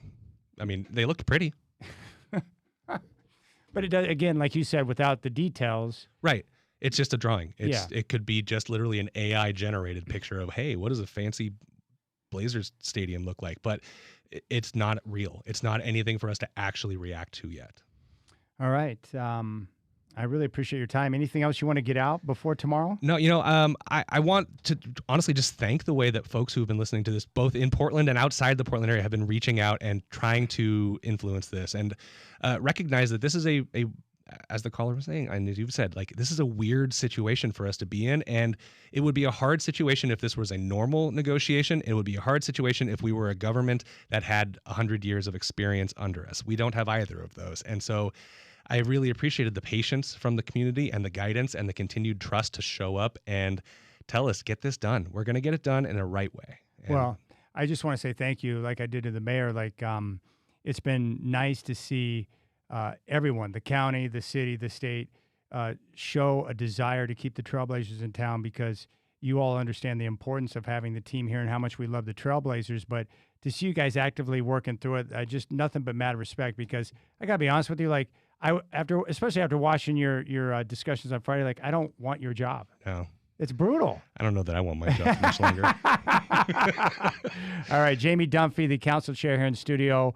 Best wishes tomorrow for the vote. Thank you very much. And next time you come in studio, you got to bring the goats, man. Absolutely. I got to come over and meet them. Yeah. All right, we'll keep things rolling. Big thanks to Jamie Dunphy, council chair. The vote's coming up tomorrow. You got the Rip City Drive on your home of the Blazers.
All right, joining me in studio now, the principal, Curtis Long, who's hanging out today because he's going to do some fill-in work for me when I'm out. What's up, brother?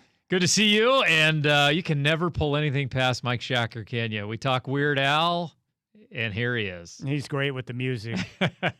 Or if there's any predominant topic that pops up on the show, like sometimes it could be lovemaking or food, then I know Eat It's coming right around the corner, too. He puts it right on there. Get ready. Later this week, Shacker, when I'm in that chair, it'll be everything. I played this song because you got a note from Ricky. That's true. That's true. We didn't think of that either. Ricky Hart. Let me read this letter to you, Curtis, and you can tell me Ricky Hart. what you think. I walked into the studio today, and anytime I see an envelope with my name on it right in front of my computer here in the studio, I'm like, uh-oh, more fan Snail mail. It's dated July 23rd, 2026. The worst part is there's no return address. There's No. no way to contact, but it's sent by Ricky Hart, and he did say, "Sincerely yours, Ricky Hart," and he signed it. But here's what he had to say, which is very interesting. And it's got my name, Rip City Drive, Portland, Oregon. Dear Chad, he wrote listed, I think he mistyped. I listened to your show today and became even more certain that one of the following things has to be true. So he's got five options. Got a 5-point plan. The majority of people think it's number 4, but We'll I'll get to read that. and you can decide. I listened to your show today and became even more certain that one of the following things has to be true. Number 1, you're an apologist for El Cheapo and the Blazers for reasons unclear as you continue to gladly tout the leverage Tom Dundon has over the city and the county. Number 2, and he's got them bullet pointed 1, 2, 3, 4, 5. You are a champion of Tom Dundon to curry favor with him to obtain some type of employment with the Blazers at some point. However, given how little he pays, you should give up that pipe dream. Number 3, you are a plutocrat at heart, knowing that if you were actually one yourself, you would turn the screws on the little man, the worker, the proletariat. Number 4, you are a closeted gay man wanting to meet single men on the golf course, parentheses, your words.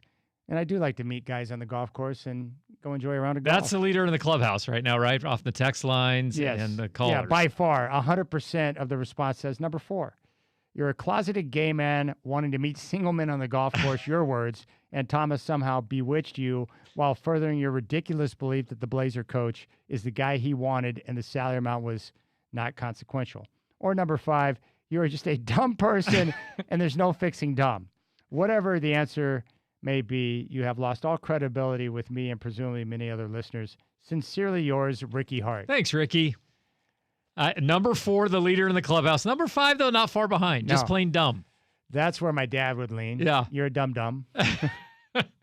And I love that because my And you can't Nana, fix it. No, my Nana would always tell me, no cure for crazy. No, as a school administrator, we'd get some parents in there that are a little wacko, and you just have to think to yourself, well, there's no change in their mind. Some people are just a little crazy. What this letter would be is very similar to some of the messages that kids would leave on the bathroom walls about you when you were a principal. Now remember, I was a principal for about 20 years in an elementary school, so the spelling not quite up to par quite yet. So we used to laugh about this on the air that I would say, oh yeah, I had to go into the bathroom and get the cleaner out because we had to wipe the Sharpie off that said, I hat Mr. Log.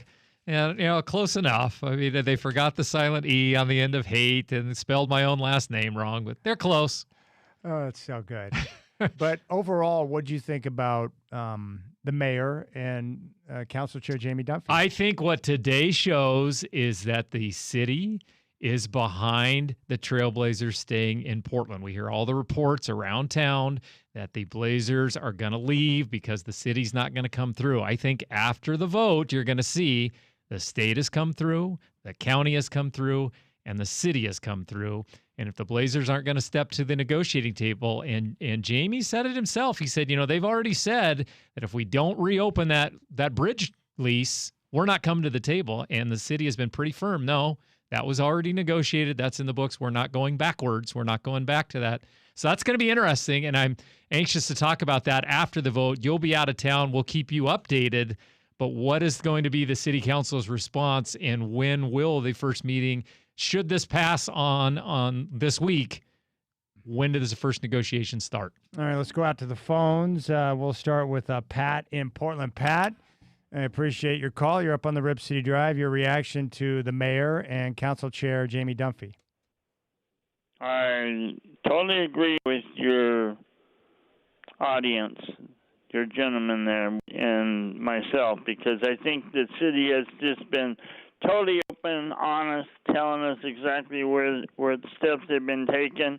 And I think the new ownership has been a little bit shady, and I think they've been showing, maybe they want to say they're negotiating, but I still think they got something else up their sleeve. And it's sad that they won't come to the table and really negotiate at a time that the city needs to know that, you bought the team, but what was your real objective when you bought it? And Yeah. I don't think we're really getting a clear picture of that yet. Well, certainly, and I appreciate the phone call, Pat. You're the man. We're going to get, more details on that as they progress. But both the mayor and Jamie both confident that it's going to vote. In fact, Jamie said he expects it to pass with flying colors. Yeah, you were predicting 7-5, a squeak by with a majority. The mayor will not need to be involved in a tiebreaker. 7-5 is what you're saying. Yeah, so no, the mayor won't have to step in and be anyone's daddy. Yeah. So that's a good thing. And Jamie said 8-4, possibly 9-3. That's impressive. I would not have expected that. Let's go back out to the phones. Raider Mike is out there. Raider Mike, what's up, brother? Dude, you guys are making me lose my mind today. I try. Why is it even a vote?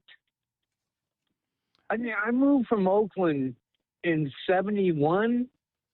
I attached to that team. I grew up there. I lived there a long time. And this dude, I'm in Carolina where his hurricanes are. And they wiped my nights out. But, whoa! Chad, give me a chances on this. This is going to make my boys leave P-Town. No, it's going to pass. The council is going to vote and approve tomorrow, and then you'll have the state, the city, and the county all on board with the term sheet, and then they'll enter into the process of negotiation with the Trailblazers that will take place over the course of, now and into December.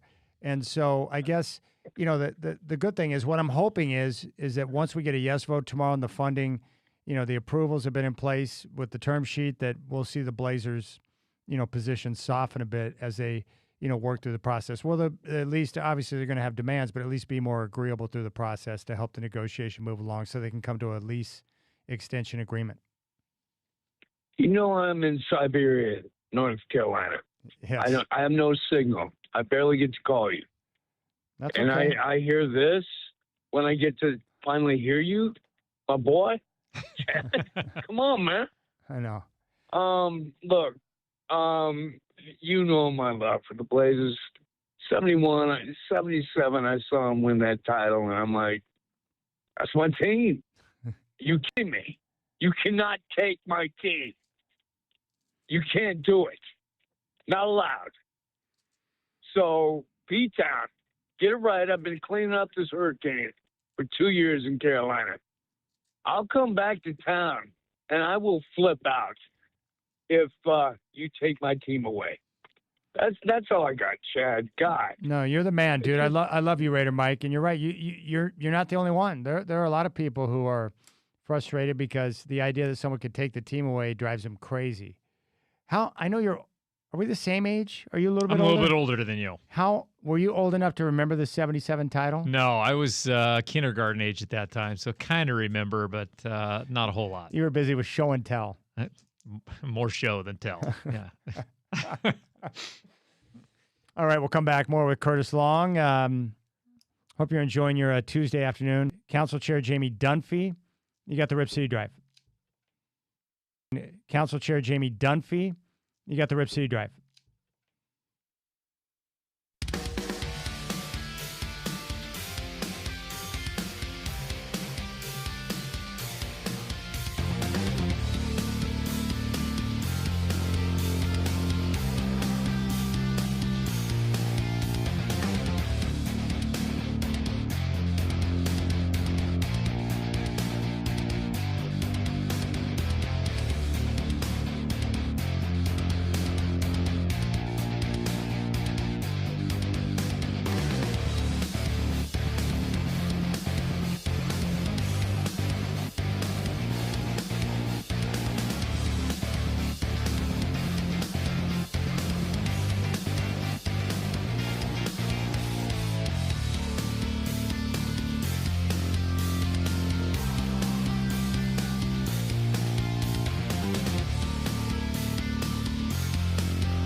All right, Curtis and I, the principal, just enjoying a little Rod Stewart. If people only knew what we talk about off air, this is just like being at a Blazer game. Off air, we're talking about different music and all the people who tried to go disco just for a little bit in the 70s, make some money. Here's one of them right here.